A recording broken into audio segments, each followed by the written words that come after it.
Hello. ওকে, এক second. হ্যাঁ, hello everyone, সবাইকে স্বাগতম জানাচ্ছি। একটু আমাকে দাঁড়াও, আমার কথা ঠিকঠাক মতো শোনা যাচ্ছে কি না? Hello everyone. হ্যাঁ, আমার কথা ঠিকঠাক মতো শোনা যাচ্ছে, আশা করি তোমাদের এন্ড থেকেও সব ঠিকঠাক মতো আছে। সো সবাইকে স্বাগতম জানাচ্ছি আজকে আমাদের গুণগত রসায়নের তোমার হইলো থার্ড লেকচারে, ঠিক আছে? একটু তোমরা আমাকে জানাই দিও আমার কথা ঠিকঠাক মতো শোনা যাচ্ছে কিনা বা সব ওকে আছে কিনা। আমি এক্সট্রিমলি সরি, আজকে আসলে তোমাদের ক্লাসটা ছিল না, বাট তোমাদের ক্লাস ছিল আসলে রবি মঙ্গল বৃহস্পতি সকাল 9টা থেকে। বাট গতকালকে আমি হঠাৎ করে সকালে অনেক অসুস্থ হয়ে পড়ছিলাম, এই কারণে গতকালকে ক্লাসটা নিতে পারি নাই। তবে আজকে আমি সুস্থ আছি, মানে গতকালকে আমি বিকাল থেকে সুস্থ হয়ে গেছিলাম বেসিক্যালি, এই জন্যই তোমাদেরকে পোস্ট দিয়ে বললাম যে আজকে ক্লাস নিব। তো চলো আমরা তাহলে শুরু করি। আমরা আজকে কিন্তু অনেকগুলো ম্যাথ প্র্যাকটিস করবো তোমাদের কিন্তু কাছে। কিন্তু আমি একটা জিনিস চাইছিলাম, সেটা হচ্ছে কি তুমি যাতে গতকালকের ফর্মুলাগুলো সবগুলো প্র্যাকটিস করে আসো, যাতে আজকে আমরা ম্যাথ প্র্যাকটিস করতে পারি। ওকে, সো আমি আশা রাখতেছি যে গতকালকের ফর্মুলাগুলো তুমি প্র্যাকটিস করছো, গতকালকের ক্লাসের ফর্মুলা তোমার মনে আছে, তাহলে আজকে দেখবে তোমার জন্য ম্যাথগুলো অনেক সহজ হচ্ছে। বাট আমরা প্রথমে চলো একটু থিওরি পড়ে ফেলি, ঠিক আছে? প্রথমে আমরা যে থিওরিটা পড়বো তার নাম হচ্ছে আমাদের এনার্জি লেভেল ডায়াগ্রাম। ভাই এটা কি জিনিস, চলো বোঝানোর চেষ্টা করি। মনে আছে যে এনতম কক্ষপথে ইলেকট্রনের শক্তি কত হইতো? এনতম কক্ষপথে, এটা একটা ফর্মুলা দেখিয়ে দিয়েছিলাম, তোমাদের মনে পড়ে কিনা দেখো। এনতম কক্ষপথে ইলেকট্রনের যদি তুমি এখানে শক্তি বের করতে চাও, এটাকে তুমি ইএন দিয়ে প্রকাশ করতে, আর এই ইএন এর ভ্যালু হইতো -13.6 গুণন Z square divided by N square হইতো। কত হইতো বলো তো? এখানে এখানে হইতো জেড স্কোয়ার, এখানে হইতো এন স্কোয়ার। আর এটার একক হইতো কিন্তু মনে আছে কিনা দেখো, এটার একক হইতো ইলেকট্রন ভোল্ট পার অ্যাটম হইতো একক। দেখো তোমার এই জিনিসটা মনে পড়ে কিনা। আমরা পড়ছিলাম যে এনতম কক্ষপথে ইলেকট্রনের শক্তি কত হইতো, মোট শক্তি, মোট শক্তি হইতো -13.6 গুণন Z square by N square electron volt. এখন আমরা যদি এভাবে চিন্তা করি যে দেখো, তাহলে আমি যদি n ইকুয়াল টু 1 বসাই, খেয়াল করে দেখো আমি যদি কত বসাই, n ইকুয়াল টু 1 বসাই, তাহলে দেখো তো প্রথম শক্তি স্তরে মোট শক্তির মান কত হবে? তখন তুমি বলবো যে ভাই এটা তো খুব সোজা। আচ্ছা, যদি আমি এগুলা হাইড্রোজেনের জন্য বের করতেছি, ঠিক আছে? এখন আমরা যে ডাটাগুলো বের করব, কার জন্য বের করব? হাইড্রোজেন পরমাণুর জন্য বা হাইড্রোজেন অ্যাটমের জন্য বের করতেছি। এখন আমরা সবাই জানি হাইড্রোজেন পরমাণুতে জ্যাট ইকুয়াল টু কত হয়? হাইড্রোজেন পরমাণুতে জ্যাট ইকুয়াল টু হবে 1। তাহলে আমরা সবাই জানি আমার যে হাইড্রোজেন আছে, হাইড্রোজেনে জ্যাট ইকুয়াল টু 1 হয়ে থাকে। আমরা এই হাইড্রোজেনের জন্য এখন জিনিসপত্রগুলো নির্ণয় করব। আচ্ছা, এখন n ইকুয়াল টু 1 যদি হয়, তাহলে E1 এর মান কত হবে দেখো তো? এখানে E1 এর মান ইকুয়াল টু হবে তখন, তুমি বলবো যে ভাই এটা তো সোজা, -13.6 গুণন হাইড্রোজেনের জন্য জেড হচ্ছে 1, হাইড্রোজেনের জন্য জেড হচ্ছে 1, তাহলে 1 এর স্কোয়ার, 1 এর স্কোয়ারকে তাহলে আমরা এখানে n এর ভ্যালু তো এখানে 1ই বলছেন আপনি, n ইকুয়াল টু 1, তাহলে n এর জায়গায় তাহলে 1 বসাই দিব। তাহলে এই ভ্যালু চলে আসবে কত? -13.6। এটা চলে আসবে -13.6 ইলেকট্রন ভোল্ট পার অ্যাটম। আচ্ছা, এখন যদি আমি n ইকুয়াল টু 2 বসাই, তাহলে বলতো দ্বিতীয় শক্তি স্তরে ইলেকট্রন থাকতে গেলে তার মোট শক্তি কত থাকা লাগবে? এটা ইকুয়াল টু হবে, জাস্ট এখানে দেখো তুমি কি করবা, জাস্ট এখানে n এর জায়গায় তুমি 2 বসাই দিবা।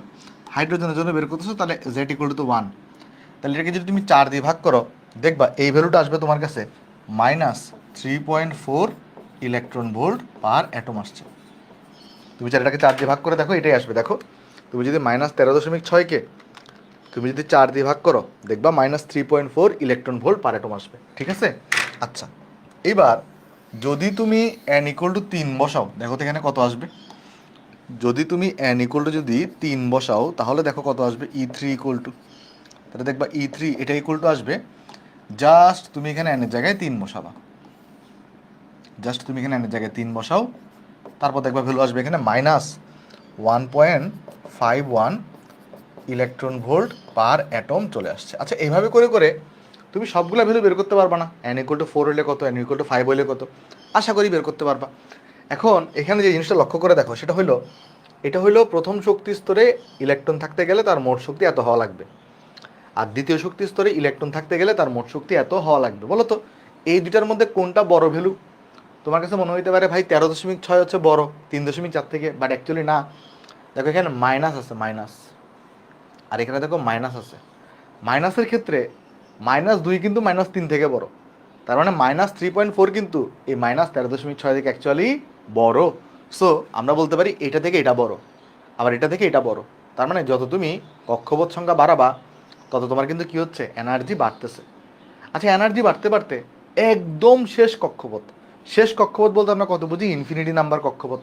কারণ আমরা জানি একটা পরমাণুতে কয়টা কক্ষপথ হয় বলো তো, তোমাদের গতদিন শিখেছিলাম একটা পরমাণুতে ইনফিনিটি সংখ্যক কক্ষপথ হতে পারে। আচ্ছা, এন ইকুয়াল টু তুমি যদি ইনফিনিটি বসাও, তো ইনফিনিটিতে গিয়ে ইলেকট্রনের শক্তি কত হবে বলো, ইলেকট্রনের শক্তি ইকুয়াল টু হবে দেখবা, তখন তুমি যদি এখানে ইনফিনিটি বসাই দাও, আর নিচে যদি কখনো ইনফিনিটি আসে, আমরা জানি নিচে যদি কখনো কি আসে, ইনফিনিটি আসে, এটা আসলে জিরো হয়ে যায়। তাহলে এটা হবে 0 ইলেকট্রন ভোল্ট পার অ্যাটম। তার মানে কি দাঁড়াইলো, ইনফিনিটিতে গিয়ে শক্তির মান কত হয়ে যায়, 0 হয়ে যায়। তাহলে ইনফিনিটিতে গিয়ে শক্তির মান কত হয়, 0 হয়ে যায়। তাহলে কেউ যদি কোনো একটা ইলেকট্রনের শক্তি যদি 0 হয়, কোনো একটা ইলেকট্রনের শক্তি যদি 0 হয়, তার আমরা মনে রাখবো বা এটা দ্বারা বুঝে আসলে ইলেকট্রনটা আর নিউক্লিয়াস কর্তৃক আকর্ষিত অবস্থায় নাই, বা ইলেকট্রনটা আর পরমাণুর ভিতরে নাই, মানে এটা মুক্ত হয়ে গেছে, পরমাণু থেকে কি হয়েছে, মুক্ত হয়ে গেছে। অ্যাকচুয়ালি এনার্জি সাইনের এখানে যে নেগেটিভ চিহ্নটা আছে, এই নেগেটিভ দ্বারা বোঝায় ইলেকট্রন নিউক্লিয়াস দ্বারা আকর্ষিত হচ্ছে বা বাইন্ডেড অবস্থায় আছে। ইলেকট্রনটা বাইন্ডেড অবস্থায় আছে, মানে আকর্ষিত অবস্থায় আছে। আর যখনই 0 হয়ে যাবে, এটা দ্বারা আসলে বোঝায় ওই ইলেকট্রনকে নিউক্লিয়াস আর আকর্ষণ করতেছে না, আমার ইলেকট্রনটা কী হয়েছে বলতো, মুক্ত হয়ে গেছে। ইলেকট্রনে কী হয়ে গেছে, মুক্ত হয়ে, মানে মুক্ত হওয়ার মুহূর্তে আছে বা মুক্ত হয়ে গেছে। ওকে। আর ইলেকট্রনের এনার্জি যখন প্লাস আসবে, এটা দ্বারা বোঝায় ইলেকট্রন পরমাণুর বাইরে ফ্রিলি মুভ করতেছে। বুঝছো, পরমাণুর বাইরে কী করতেছে, ফ্রিলি মুভ করতেছে। আশা করি এই জিনিসটা এখানে বুঝতে পারছি। তাহলে এখানে আমাদের এই জিনিসটা একটু মাথায় রাখবো আমরা। তাহলে কি মাথায় রাখবো আমরা, ফার্স্ট মাথায় রাখবো আমার এনার্জি 1 থেকে এনার্জি 2 এর মানটা সবসময় বেশি থাকবে, এনার্জি 2 থেকে এনার্জি 3 এর মানটা বেশি, এভাবে করে কিন্তু জিনিসটা যাবে।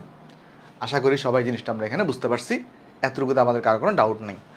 আর এনার্জির মান এটা নেগেটিভ আসা মানে কি, এটা নেগেটিভ আসা মানে হচ্ছে ইলেকট্রন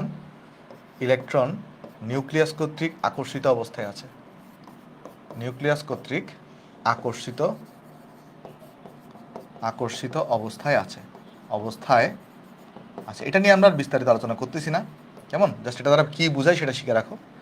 আর যদি আমার এনার্জি যদি কি হয়, 0 হয়ে যায়, তাহলে এনার্জি যদি কি হয়, 0 হয়, তাহলে এটা দ্বারা বুঝবা ইলেকট্রন মুক্ত হয়েছে, মানে মাত্র ইলেকট্রনটা মুক্ত হয়েছে। আর যদি এনার্জিটা গ্রেটার দেন 0 আসে, তাহলে বুঝবা যে আমার ইলেকট্রন কি করতেছে, পরমাণুর বাইরে ফ্রিলি মুভ করতেছে। ইলেকট্রন পরমাণুর বাইরে মুক্তভাবে চলাচল করে, মুক্তভাবে চলাচল করতেছে বা করে। তো এগুলোর মিনিংগুলো হচ্ছে এটা, যে নেগেটিভ আসা মানে কি, বা পজিটিভ আসা মানে কি, বা 0 আসা মানে কি। আশা করি এতটুকু এখানে সবাই বুঝতে পারছি। এতটুকুতে কারো কোনো ডাউট থাকলে আমাকে বলতে পারো। ওকে। হ্যাঁ, পরমাণু তখন ধনাত্মক চার্জযুক্ত হয়ে যাবে, যেহেতু সেই ইলেকট্রনকে হারাই ফেলছে। না, এখন তুমি জয়েন হলে হবে না, তুমি লেকচার 1 আর 2 করা লাগবে, নাহলে তুমি লেকচার 3 বুঝবা না। লেকচার 1 আর 2 তোমাকে করা লাগবে, নাহলে তুমি লেকচার 3 বুঝবা না। তাহলে এবার চলো আমরা আমাদের নেক্সট এখন চলে যাব। এখন আমরা তাহলে যেটা কাজটা করব, আমরা কক্ষপথটাকে তো আমরা গোলাকার আকারে দেখাইতে পারি, বা একটা কাজ করি আসো, আমরা যে কাজটা করব এখন সেটা হইলো, আমরা ধরো কক্ষপথগুলোকে, ধরো এটাকে আমি বললাম এটা হচ্ছে আমার n=1 1 নাম্বার কক্ষপথ বোঝানোর জন্য। তারপর ধরো এটা হইলো আমার n=2 নাম্বার কক্ষপথ। তারপর ধরো এটা হইলো আমার n=3 নাম্বার কক্ষপথ। তারপর ধরো এটা হলো আমার n=4 নাম্বার কক্ষপথ। ধরো এটা হইলো আমার n=4 নাম্বার কক্ষপথ। ধরো এটা হইলো আমার n=5 নাম্বার কক্ষপথ। এইভাবে করে তোমাকে দেখাচ্ছি, মানে এইভাবে করে জিনিসটা যাবে, বুঝতে পারছো? এইভাবে করে জিনিসটা অগ্রসর হবে। একটা কাজ করি, আমি একটু করে কপি করি, লক করি পেজটাকে। হ্যাঁ, তাহলে আমি এটাকে যদি একটু উপরে তুলে দিই, তাহলে আমাদের বুঝতে একটু সুবিধা হবে। আর একটু উপরে তুলে দিই এটাকে। ঠিক আছে, একটা কাজ করি আসো, চলো এই ভ্যালুগুলা কিছুটা আমরা বের করার চেষ্টা করি। আর যখন এটা একদমই অপুরাতে চলে যাবে, ইনফিনিটি চলে যাবে, তখন কী হবে চলো দেখবো আসো।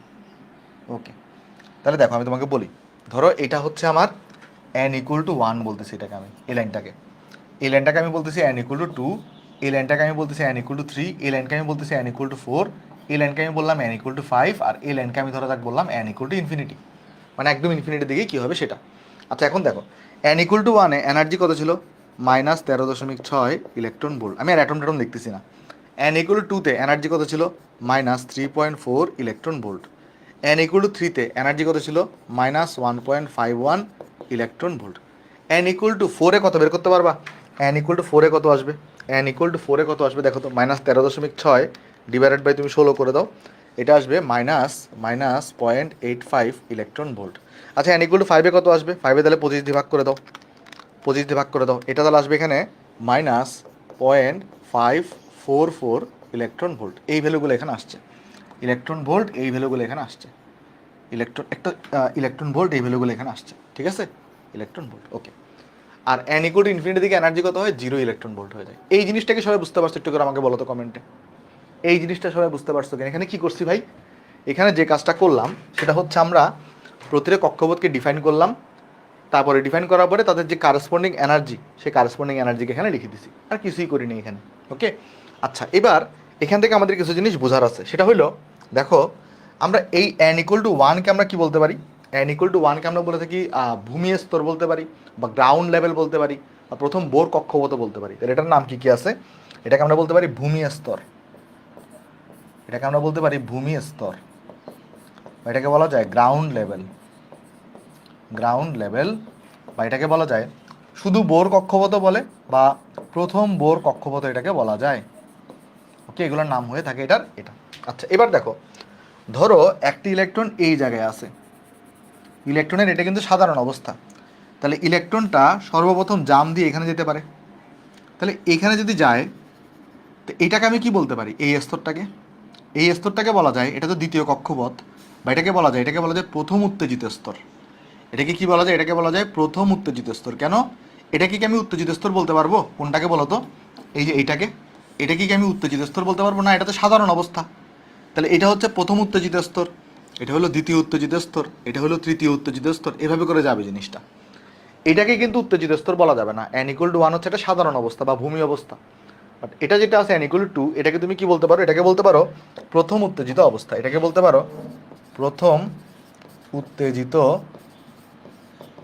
অবস্থা, বা এটাকে বলতে পারো ফার্স্ট এক্সাইটেড স্টেট, এটাকে বলতে পারো ফার্স্ট এক্সাইটেড স্টেট, এটাও বলতে পারো।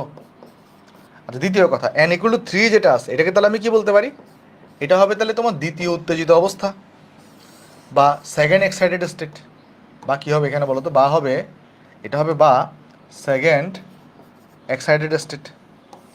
সেমভাবে n ইকুয়াল টু 4 যেটা আছে, এটা কি বুঝতে পারছো কিনা দেখো, n ইকুয়াল টু 4 যেটা আছে, এটাকে তুমি কি বলবা তাহলে, এটাকে তুমি বলবা তৃতীয় উত্তেজিত স্তর, তৃতীয় উত্তেজিত অবস্থা, বা বা থার্ড এক্সাইটেড স্টেট, বা থার্ড এক্সাইটেড স্টেট। ওকে, এইভাবে করে জিনিসটা অগ্রসর হবে। আশা করি তুমি জিনিসটা এখানে বুঝতে পারছো। তাহলে আমরা এখান থেকে একটা জিনিস সামারি করতে পারি। কি সামারি করতে পারি, আমরা বলতে পারি যে তোমার এক্সতম যদি আমার এক্সাইটেড স্টেট থাকে, খেয়াল করে দেখো, আমরা বলতে পারি আমার কাছে যদি এক্সতম উত্তেজিত স্তর থাকে, এক্সাইটেড স্টেট থাকে, তাহলে তার জন্য বেসিক্যালি n ইকুয়াল টু হবে x+1। ধরো তোমাকে বললো পঞ্চম উত্তেজিত স্তর, ধরো তোমাকে কি বলা হইলো যে পঞ্চম উত্তেজিত স্তর, তো পঞ্চম উত্তেজিত স্তরের জন্য n ইকুয়াল টু কত হবে, n ইকুয়াল টু কিন্তু 6 হবে। এই যে খেয়াল করে দেখো, এই যে তুমি যদি লক্ষ্য করো এখানে, এই প্রথম উত্তেজিত স্তর যেটা আছে তার জন্য n ইকুয়াল টু কিন্তু 2 হয়, দ্বিতীয় উত্তেজিত স্তরের জন্য n ইকুয়াল টু কত হয়, 3 হয়, তৃতীয় উত্তেজিত স্তরের জন্য n ইকুয়াল টু কত হয়, 4 হয়। তাহলে যদি তোমাকে বলে এক্সতম উত্তেজিত স্তর, তাহলে কি হবে, একটা n একটা বেশি হবে x থেকে, তাহলে n ইকুয়াল টু তখন হবে x+1 হবে। আশা করি সবাই জিনিসটা এখানে বুঝতে পারছি। আচ্ছা এইবার একটু করে জিনিস লক্ষ্য করে দেখো, সেটা হইলো, আচ্ছা তুমি যদি এই দুইটা স্তরের মধ্যে এনার্জি ডিফারেন্সটা বের করো, এই দুইটা এই স্তরের মধ্যে এনার্জি ডিফারেন্স বের করে দেখো তো কত আসে, এটা এটা আসবে -3.4 -13.6 আসবে। তাহলে এই ডিফারেন্সটা হলো 10.2 ইলেকট্রন ভোল্ট, এই ডিফারেন্সটা কত, 10.2 ইলেকট্রন ভোল্ট। আচ্ছা ভাই, তাহলে এই দুইটার মধ্যে ডিফারেন্স একটু বের করো তো, এই যে তুমি 3.4 থেকে 1.51 বাদ দাও, তাহলে থাকবে 1.89 ইলেকট্রন ভোল্ট। আচ্ছা এই দুইটার মধ্যে একটু ডিফারেন্স বের করো তো, দেখো কত আসে, এটা এটা 1.51 -0.85, তাহলে এটা আসবে 0.66 ইলেকট্রন ভোল্ট। তার মানে একটা জিনিস তুমি লক্ষ্য করে দেখতেছো, তুমি যদি এই দুটার মধ্যে বের করো তাও বের করতে পারো, 0.85 থেকে তুমি এখানে 0.544 বাদ দাও, তাহলে এটা দেখবে আসবে 0.306 ইলেকট্রন ভোল্ট। কি লক্ষ্য করে দেখতেছো দেখো, সেটা হইলো তোমার, ভালো করে শোনো কথাটা, তুমি দেখো প্রথমে তুমি এইটা থেকে এটা বড়, এটা বড়, এটা বড়, এভাবে যাচ্ছে, বাট এই যে এনার্জি ডিফারেন্সটা এটা কিন্তু দেখো কমতেছে, দেখছো খেয়াল করে দেখছো, এটা কিন্তু কমতেছে। অর্থাৎ আমি বলতে পারি E1 থেকে E2 বড়, E2 থেকে E3 বড়, E3 থেকে E4 বড়, বাট E1 আর E2 এর মধ্যে যে ডিফারেন্স সেটা সব থেকে বড়। কার থেকে বড় হবে? E2 আর E3 ডিফারেন্সের মধ্যে থেকে। মানে আমি তোমাকে যদি এখানে বলি, জিনিসটা ভালো করে শুনো, এখানে কি বলবো, এটাকে চলো আমি একটা কাজ করে এই পাশে নিয়ে আসি, আসো। তাহলে আমরা এখানে বলতে পারি এরকম, আমরা এখানে বলতে পারি E1 থেকে E2 বড়, E2 থেকে E3 বড়, E3 থেকে E4 বড়, এইভাবে করে জিনিসটা যাচ্ছে, এবং সর্বোচ্চ 0 হইতে পারে এনার্জি। তাহলে এই মানে এর মধ্যে পরমাণুর একদম শেষ অবস্থা যদি তুমি চিন্তা করো, বা তুমি যদি E1 মাইনাস E2 করো, এই ভ্যালুটা আবার বড় আসবে কার থেকে? E2 মাইনাস E3 থেকে। এই ভ্যালু আবার বড় আসবে কার থেকে? E3 মাইনাস E4 থেকে। বুঝতেছো জিনিসটা এইভাবে চলতে থাকবে, মানে ডিফারেন্সের দিক থেকে আবার এটা বড় হবে। আশা করি সবাই জিনিসটা এখানে বুঝতে পারছো। ক্লিয়ার সবার? দেখো বুঝতে পারছো কিনা জিনিসটা, এখানে বুঝতে পারছো কিনা দেখো। ধরো তোমাকে বললো যে আমার কাছে কয়েকটা ট্রানজিশনের এখানে কথা বলছে, দেখো ধরো আমাকে বললো একটি ইলেকট্রন 10 থেকে 11টা আসতে পারে, অথবা ইলেকট্রনটা 500 থেকে 501-এ যেতে পারে।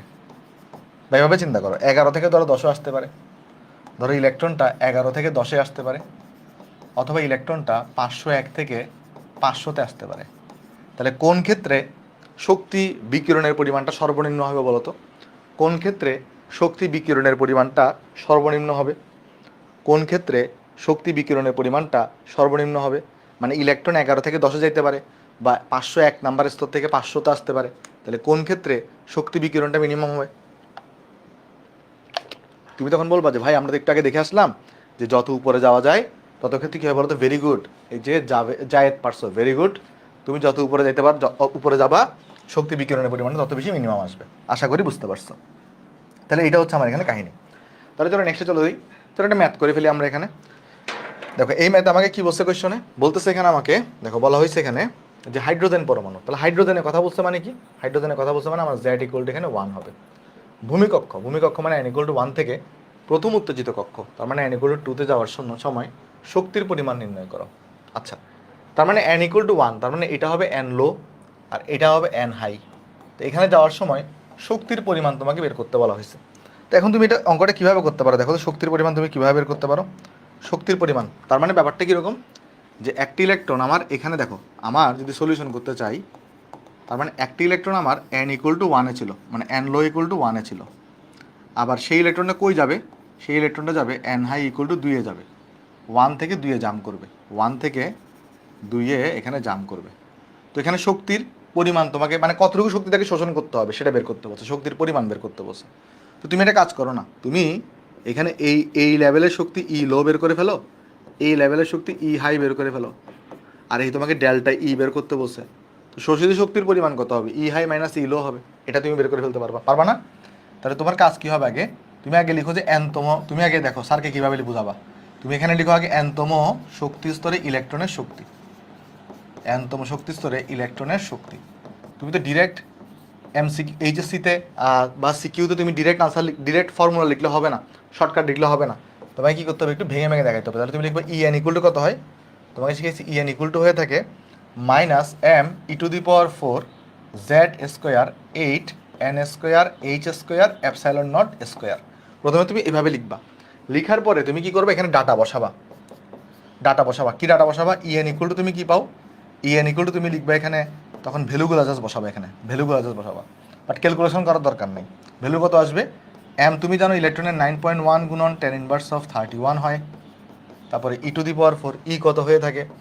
1.6 ইন্টু 10⁻19 হয়, পাওয়ার হচ্ছে 4, আর z আছে z² থাকুক, সমস্যা নেই। 8 n² আছে n² থাকুক, h এর মান বসাবা 6.626 10⁻34, এটার স্কোয়ার। আর এখানে অ্যাপসাইলন নটের মান কত? 8.854 গুণন 10⁻12, এটার তাহলে স্কোয়ার। এগুলো বসানোর পরে তুমি এখানে ই এন ইকুয়াল টু তখন লিখে দিবা যে ভাই এটা ইকুয়াল টু আসবে -13.6 গুণন z² by n² electron volt per atom, এটা আসবে, এটা তুমি লিখে দিতে পারো। ঠিক আছে? তুমি চাইলে আরও ফার্দার অ্যাড করতে পারো যে এখানে তুমি যে ভ্যালুটা পাবা এটা আসলে কোন এককে পাবা, এটা তুমি আসলে জুল এককে পাবা। এখানে যে তুমি ভ্যালুটা পাবা এটা তুমি আসলে জুল এককে পাবা। আর স্যারকে তুমি দেখাইছো যে স্যার আমি ডিরেক্ট জুল থেকে ইলেকট্রন ভোল্টে নিয়ে আসছি, আর জুল থেকে ইলেকট্রন ভোল্টে আনলে এই সূত্র আমরা পাই। এইভাবে তুমি লিখবা। লিখার পরে এবার কি করবা, এবার তুমি লিখবা যে n ইকুয়াল টু যদি 1 হয় তাহলে তার জন্য শক্তি বের করবা, মানে n ইকুয়াল টু যদি 1 হয় তাহলে তার জন্য শক্তি বের করবা E1 এর মান কত, -13.6 গুণন, এখানে তো হাইড্রোজেনের জন্য Z হবে 1, তাহলে এখানে হবে 1 এর স্কোয়ার, তাহলে এখানে আসবে -13.6 ইলেকট্রন ভোল্ট পার অ্যাটম, এটা আসবে ইলেকট্রন ভোল্ট পার অ্যাটম, এটা আসবে। আর সেমভাবে তুমি এখানে n ইকুয়াল টু 2 বসায় E2টা বের করে ফেলতে পারবা না, n ইকুয়াল টু 2 বসায় E2 বের করে ফেলতে পারবা, E2 E2 এর ভ্যালু কত আসবে সিমিলারভাবে দেখবা, ক্যালকুলেশন করে দেখবা। এখানে আচ্ছা আমি বসাই দিয়ে আসো 6 গুণন 1 এর স্কোয়ার বাই 2 এর স্কোয়ার, তাহলে আসবে -3.4 ইলেকট্রন ভোল্ট পার অ্যাটম আসবে। তো তোমাকে বলছে কি শোষিত শক্তির পরিমাণ বের করো, তাহলে শোষিত শক্তির পরিমাণ কত, এই যে ডেল্টা ই ইকুয়াল টু কত হয়, শোষিত বা বিকিরিত যাই বের করো তুমি, ই হাই মাইনাস ই লো হবে, তুমি এটা বের করে ফেলবা জাস্ট। তাহলে এখানে তোমাকে ডেল্টা ই বের করতে বসে, পারবা বের করতে? তাহলে ডেল্টা ই মানে কত, ডেল্টা ই মানে হচ্ছে ই হাই মাইনাস ই লো। ই হাই এর ভ্যালু কত, ই হাই হচ্ছে -3.4 মাইনাস ই লো কত -13.6, তাহলে কত আসবে একটু আগে দেখে আসছি আমরা 10.2 ইলেকট্রন ভোল্ট পার অ্যাটম। তাহলে তাকে শোষিত শক্তির পরিমাণ কত হবে, শোষিত শক্তির পরিমাণ হবে এত। বলো এটা বুঝতে পারছো কি না, ক্লিয়ার সবার? বলো এটা বোঝা গেছে সবার? অঙ্কটা কি সবাই বুঝতে পারছি আমরা? কোনো জায়গায় না বুঝলে আমাকে বলতে পারো, কোনো জায়গায় না বুঝলে আমাকে বলতে পারো, বাট একটু করে আমাকে জানাও যে এই জিনিসটা তুমি এখানে বুঝতে পারছো কিনা। কোনো জায়গায় না বুঝলে আমাকে বলতে পারো, তাহলে এটা হচ্ছে তোমার কাছে এখানে আনসার। ক্লিয়ার সবার? আর ক্লিয়ার হলে একটু কমেন্ট আমাকে ওয়াই জানাও, তাহলে আমি নেক্সট অঙ্কে শিফট করবো। ক্লিয়ার হলে একটু আমাকে ওয়াই জানাও, তাহলে আমি নেক্সট অঙ্কে শিফট করবো। ডান, ভেরি গুড। তাহলে চলো আমরা নেক্সট টপিকে চলে যাই। নেক্সট টপিকের নাম হচ্ছে আমাদের হাইড্রোজেনের পারমাণবিক বর্ণালী। প্রথমে চলো তোমাকে আমি বুঝাই দিই, দেখবে টপিকগুলো একদম সোজা। এখানে কাহিনী কি হয় আমি তোমাকে একটু করে বলি। বাস্তবে তো আমাদের কাছে হাইড্রোজেন পরমাণু আকারে থাকে না, আমাদের কাছে থাকে হাইড্রোজেন গ্যাস। তা আমরা কি করছি, একটা কাঁচ নল নিছি, কাঁচ নলের মধ্যে আমরা অনেকগুলো হাইড্রোজেন গ্যাসকে রাখছি, তারপর এখানে একটা অ্যানোড পাত নিছি, একটা ক্যাথোড পাত নিছি, তারপরে কি করলাম ওই হাইড্রোজেন গ্যাস এখানে অ্যানোড আর ক্যাথোড পাতের মধ্যে, তাহলে কি আছে দেখো ভালো করে ইমাজিন করো। ধরো এটা তোমার একটা কাঁচ নল, এই কাঁচ নলের ভিতরে অনেকগুলো হাইড্রোজেন গ্যাস রাখা আছে, H2 গ্যাস রাখা আছে। তারপর তুমি কি করলা, এখানের মধ্যে অ্যানোড ক্যাথোড লাগাই এটার মধ্যে তুমি বিদ্যুৎ চালনা করলা, বিদ্যুৎ চালনা করলে এবং এটা তুমি নিম্নচাপে করলা, দেখা যাবে বিদ্যুৎ চালনা করা হইলে আর নিম্নচাপে করা হইলে এই হাইড্রোজেন গ্যাসগুলো ভেঙে গিয়ে হাইড্রোজেন পরমাণু তৈরি করবে। তাহলে কি হবে, এখানে একটা কাঁচ নলে নিম্নচাপে, এটা খুবই ইম্পর্টেন্ট ইনফরমেশন, নিম্নচাপে হাইড্রোজেন গ্যাসের ভেতর, তাহলে হাইড্রোজেন গ্যাস মানে কি, এখানে H2 গ্যাস রাখা আছে, আমার পাত্রের মধ্যে কি রাখা আছে বা কাঁচ নলের মধ্যে H2 গ্যাস রাখা আছে, সেখানে আমি উচ্চ শক্তির বিদ্যুৎ চালনা করছি। কি করছি, উচ্চ শক্তির আমি বিদ্যুৎ চালনা করছি। তো সেই উচ্চ শক্তির বিদ্যুৎ চালনা করা হইলে সেখানে H2 গ্যাসগুলো কি হবে, H2 গ্যাসগুলো ভেঙে গিয়ে হাইড্রোজেন পরমাণু তৈরি করবে। মানে তোমার কাছে এই কাঁচ নলে ছিল H2 গ্যাস, দেখো তোমার কাছে কাঁচ নলে ছিল হাইড্রোজেন গ্যাস, এটাকে যখন তুমি বিদ্যুৎ চালনা করছো এটা কি হয়েছে, এটা ভেঙে দুইটা হাইড্রোজেন গ্যাসীয় পরমাণুতে পরিণত হয়েছে। কি হবে এগুলো, হাইড্রোজেন গ্যাসীয় পরমাণুতে পরিণত হবে, এগুলো কি হবে, হাইড্রোজেনের গ্যাসীয় পরমাণুতে পরিণত হবে। এখন কথাটা শোনো, তাহলে এবার কিন্তু আমার কাছে কি আছে, এবার আমার কাছে টিউবের মধ্যে কি আছে বলো তো, হাইড্রোজেন পরমাণু আছে। হাইড্রোজেন পরমাণু অনেকগুলো আছে কিন্তু, কারণ আমার কাছে কাঁচ নলের মধ্যে গ্যাসও ছিল অনেকগুলো হাইড্রোজেন গ্যাস, একটা তো আর আমি নিতে পারবো না, সিঙ্গেল একটা হাইড্রোজেন গ্যাস নিয়ে আমি কাজ করতে পারবো না। আমি যদি হাইড্রোজেন গ্যাসের একটা নমুনা কিনি তাহলে সেখানে কোটি কোটি হাইড্রোজেন গ্যাস থাকবে, তাহলে সেটাকে তুমি যদি পরমাণুতে ভাঙো তাহলে সেখানে কোটি কোটি হাইড্রোজেন পরমাণু তুমি পাবা। তাহলে এবার দেখো, এবার তুমি কি করলা, এবার তুমি যে কাজটা করলা, তুমি এবার এটাকে ধরো শক্তি সাপ্লাই করলা। কি করলা, এবার এটাকে তোমার কাছে যে কাঁচ নলের মধ্যে এবার হাইড্রোজেন পরমাণু আছে সেখানে তুমি শক্তি সাপ্লাই করলা। শক্তি সাপ্লাই করলে কি হবে বলো তো, শক্তি সাপ্লাই করলে যে ঘটনাটা হবে, হাইড্রোজেনের সবগুলো হাইড্রোজেন পরমাণুর ইলেকট্রনটা প্রথমে কত নম্বর শক্তি স্তরে ছিল, 1 নম্বর শক্তি স্তরে ছিল। কিন্তু যে ঘটনাটা ঘটবে, তুমি যখন শক্তি চালনা করবা দেখা যাবে এক একটা হাইড্রোজেন পরমাণুর ইলেকট্রনগুলা এক এক রকমের শক্তি শোষণ করে, কেউ ধরো 2 নাম্বার শক্তি স্তরে জাম করবে, কেউ ধরো 3 নাম্বার শক্তি স্তরে জাম করবে, কেউ ধরো 10 নাম্বার শক্তি স্তরে জাম করবে, কেউ ধরো 20 নাম্বার শক্তি স্তরে জাম করবে, কারণ এই হাইড্রোজেনগুলো তো তোমার ছড়ায় ছিটায় আছে। সো যখন তুমি এখানে এনার্জি দিছো, সবাই সেম পরিমাণ শক্তি শোষণ নাও করতে পারে। তো এক একজন এক এক শক্তি শোষণ করে। ধরো আমি একটা 1 নাম্বার হাইড্রোজেন পরমাণু, আমি ধরো শক্তি শোষণ করলাম, তো আমি আমার ইলেকট্রনটাকে 5 নাম্বার কক্ষপথে পাঠালাম। তো এখানে আরেকটা পাশে আরেকটা হাইড্রোজেন পরমাণু আছে, সে ধরো আরেকটা এই শক্তি শোষণ করতে পারে, সে ধরো ওই শক্তি শোষণ করে ইলেকট্রনকে 3 নাম্বারে পাঠাইতে পারে, যে কোনো জায়গায় যেতে পারে। তো এরকম যখন যে কোনো জায়গায় যাবে, যাওয়ার পর যখন ইলেকট্রনগুলো আবার ব্যাক করবে তাদের আগের জায়গায়, কারণ শক্তি সরবরাহ বন্ধ করে দিলে তারা আবার আগের জায়গায় ফেরত আসবে, তখন তারা কী করবে, শক্তি বিকিরণ করবে। তো সেই শক্তি বিকিরণটাকে আমরা একটা গোলাপি কালার আকারে দেখতে পাই। বুঝতে পারতেছি? তাহলে যেই হাইড্রোজেন পরমাণু তৈরি হয়, যেটা দৃশ্যমান অঞ্চলে কী করে, যেটা দৃশ্যমান অঞ্চলে গোলাপি আলো নির্গত করে। বুঝতে পারছো কিনা দেখো, এতটুকু পর্যন্ত ক্লিয়ার কিনা বলো। আমি তোমাকে বলি আরেকবার ঘটনাটা তোমাকে সামারি করি। আমি একটা কাঁচ নলকে নিছি, কাঁচ নলের মধ্যে আমি কিছু হাইড্রোজেন গ্যাসকে রাখছি। হাইড্রোজেন গ্যাসটাকে রাখার পর আমরা এখানে বিদ্যুৎ চালনা করছি, নিম্নচাপে বিদ্যুৎ চালনা করছি। তাহলে ওই হাইড্রোজেন গ্যাসগুলো ভেঙে গিয়ে হাইড্রোজেন পরমাণুতে পরিণত হবে, বাট এখানে অসংখ্য হাইড্রোজেন পরমাণু থাকবে। তো যখন তুমি বাইরে থেকে শক্তি দিবা, তুমি এখানে বিদ্যুৎ শক্তি ধরে দিচ্ছ, তখন কিন্তু ওই হাইড্রোজেন পরমাণুগুলো এক একজন এক একটা শক্তি শোষণ করে ওই ইলেকট্রনগুলো এক একটা এক এক লেভেলে লাভ দিবে। ধরো আমার প্রথম হাইড্রোজেন পরমাণু ইলেকট্রন 2 নাম্বারে লাভ দিতে পারে, আরেকটা একটা 5 নাম্বারে লাভ দিতে পারে, আরেকটা একটা 6 নাম্বারে লাভ দিতে পারে, যে কোনো জায়গায় লাভ দিতে পারে। পরে যখন তারা যখন আবার ফেরত আসবে তাদের ভূমি স্তরে বা আগের জায়গায় যখন ফেরত আসার চেষ্টা করবে, তখন তারা কিন্তু এখানে একটা এই গোলাপি আলো তারা এখানে কি করবে, বিকিরণ করবে। আর এই গোলাপি আলোটাকে তুমি যদি অ্যানালাইসিস করো, এই গোলাপি আলোকে তুমি যদি কি করো, অ্যানালাইসিস করো, প্রিজমের মধ্যে ফেলো, তারপরে তুমি যদি স্পেকট্রোগ্রাফ দেখো, এগুলো আমরা সব পড়াবো, প্রিজম কী জিনিস, স্পেকট্রোগ্রাফ কী জিনিস, বাট আমি তোমাকে এমনি বলি জিনিসগুলো শুনো। এখানে ধরো গোলাপি আলো বের হয়েছে, এটাকে ধরো তুমি অ্যানালাইসিস করলা, অ্যানালাইসিস করলে কি দেখতে পাওয়া যায় জানো? অ্যানালাইসিস করলে দেখতে পাওয়া যায় এইখানে কিছু এই রেখা বর্ণালী পাওয়া যায়। অ্যানালাইসিস করলে দেখা যায় এখানে কিছু কি পাওয়া যায়, রেখা বর্ণালী পাওয়া যায়। এখানে কিছু রেখা বর্ণালী, একটা রেখার মধ্যে দেখ পাবা, আর বাকি জায়গাগুলো অন্ধকার থাকবে, বাকি জায়গাগুলো অন্ধকার থাকবে, কালো কালো থাকবে। তার মানে কি পাওয়া যায় বলো তো, যখন তুমি এগুলোকে অ্যানালাইসিস করো, এই গোলাপি আলো যেটা বেরিয়েছে, এই যে দেখো এই আলো, মানে এই গোলাপি আলোটাকে তুমি যদি বিশ্লেষণ করো, তাহলে দেখা যাবে এটা বিভিন্ন ধরনের আসলে একাধিক রেখা লাইনের সমষ্টি, মানে এগুলো আসলে কয়টা লাইন দিয়ে গঠিত। চলো সব জিনিস তোমাকে বুঝাবো, এখন এত কিছু বোঝার দরকার নেই, একটা বার রিডিং দাও, রিডিং দিলে হবে। আর এই যে তুমি আলোর রেখাটা পাচ্ছ, মানে এগুলো রেখাগুলো পাচ্ছ, এগুলোকে বলে হাইড্রোজেনের রেখা বর্ণালী বা হাইড্রোজেনের লাইন স্পেকট্রাম। বলো এই লেখাগুলো একবার রিডিং দাও, এখন এত কিছু বোঝানোর দরকার নাই। ইব্রাহিম, আমি তো মোবাইল চেক করতেছি অলওয়েজ। এই যে আমার সামনে একটা মনিটর আছে, যেখানে আমি ওয়েবের কমেন্ট দেখি, আর দেখো আমার কাছে এখানে মোবাইল রাখা আছে, আমি এখানে কিন্তু কন্টিনিউয়াস মোবাইলের কমেন্টে তোমাদের চেক করতেছি। ওকে ইব্রাহিম, তোমার কমেন্ট পড়লাম, বাট কমেন্টে তোমার কোয়েশ্চন লিখতে হবে, কমেন্টে বা বুঝতে পারছো কিনা সেটা লিখতে হবে, কেমন? ওকে ঠিক আছে, চলো চলো আমরা এবার একটু অ্যানালাইসিস করি যে ভাই কীভাবে আমরা এই জিনিসগুলো বের করি বা কিভাবে দেখা যায়। চলো একটু অ্যানালাইসিস করার চেষ্টা করি। দেখো এখানে এই জিনিসটা লিখতেছে, দেখো লিখতেছে কি, দেখো যখন এক ইলেকট্রন বিশিষ্ট, মানে ইলেকট্রন থাকবে কয়টা, একটা ইলেকট্রন, এক পরমাণু গ্যাসীয় হাইড্রোজেন, তার মানে একটা পরমাণু আছে গ্যাসীয় হাইড্রোজেন এরকম আছে, এটাকে যখন তুমি উত্তপ্ত করছো, তখন ভূমি অবস্থায় থাকা সকল ইলেকট্রন উত্তেজিত হয়ে উচ্চতর শক্তি স্তরে যায়। আচ্ছা আমি ধরে নিচ্ছি, দেখো কথাটা ভালো করে শোনো, আমি ধরে নিচ্ছি আমার প্রথমে আমি একটা হাইড্রোজেন পরমাণু চিন্তা করতেছি, আমি একটা শুধু সিঙ্গেল হাইড্রোজেন পরমাণু দিয়ে চিন্তা করতেছি। ধরো আমার ইলেকট্রনটা এই জায়গায় আছে, ভূমি স্তরে আছে ইলেকট্রনটা। এখন ইলেকট্রনটা ধরো তুমি বাইরে থেকে শক্তি সাপ্লাই করলা, তাহলে ইলেকট্রন শক্তি শোষণ করে ধরো যাক সে 4 নাম্বার কক্ষপথে লাভ দিছে। ধরো ইলেকট্রন শক্তি শোষণ করেছে, কোথায় চলে গেছে, এখন 4 নাম্বার কক্ষপথে লাভ দিছে। এবার তুমি আমাকে বলো 4 নাম্বার কক্ষপথে যদি ইলেকট্রনটা লাভ দেয়, তাইলে শক্তিটাকে তুমি যদি সরাই ফেলো, তাহলে সে কোথায় ব্যাক করবে বলো তো?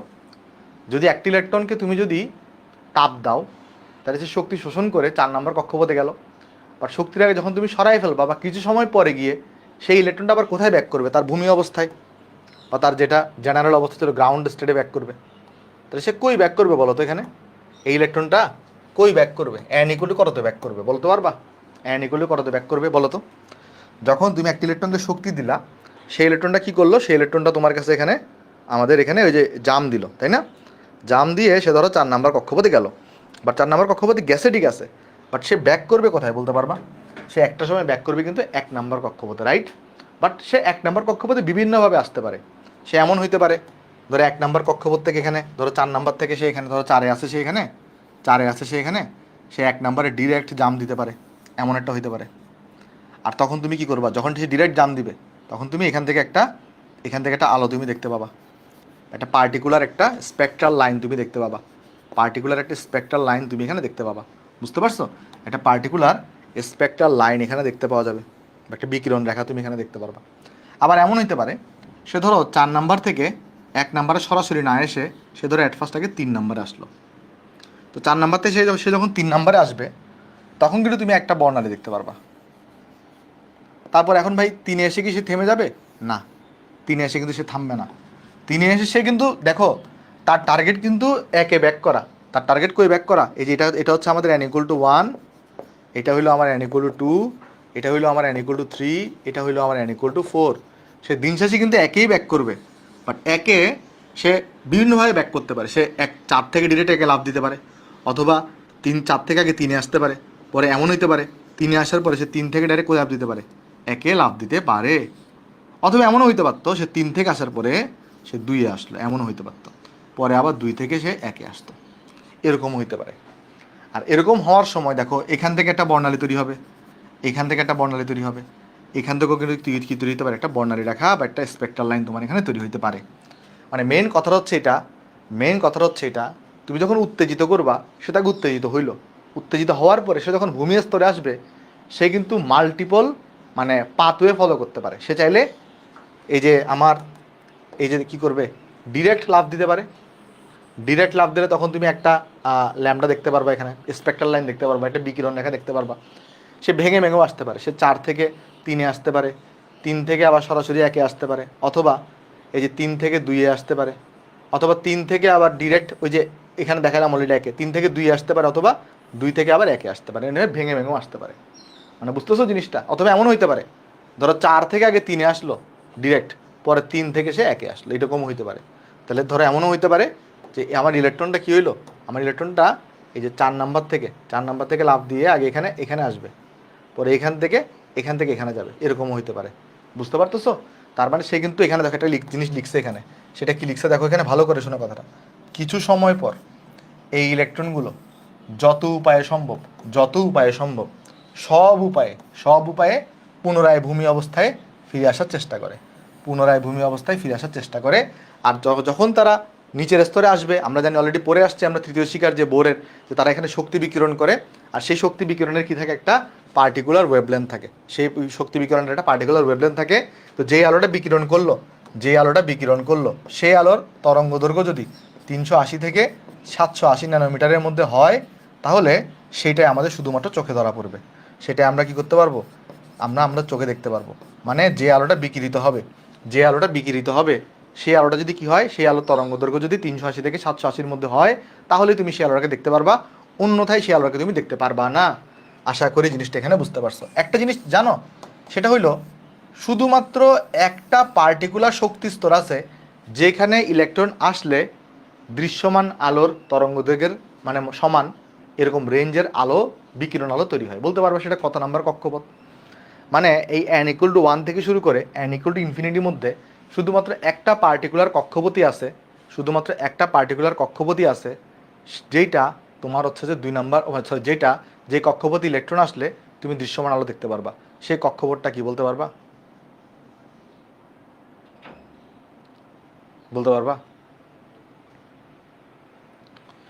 ইব্রাহিম, ওইটা শুরু করবো, আগে তুমি মূল পড়ায় ফোকাস করো। দ্রাব্য তখন শুরু করবো, পরে আগে মূল পড়ায় ফোকাস করো। বলো তো কি হবে এখানে?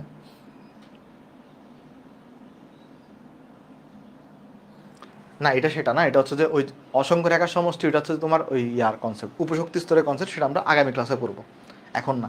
বাট এখানে কাহিনী হচ্ছে অসংখ্য রেখার সমষ্টি মানে কি, একটা যে বর্ণালী রেখা এটাকেই যদি ভাগ করো তাহলে সেটা অসংখ্য রেখায় বিভক্ত হবে।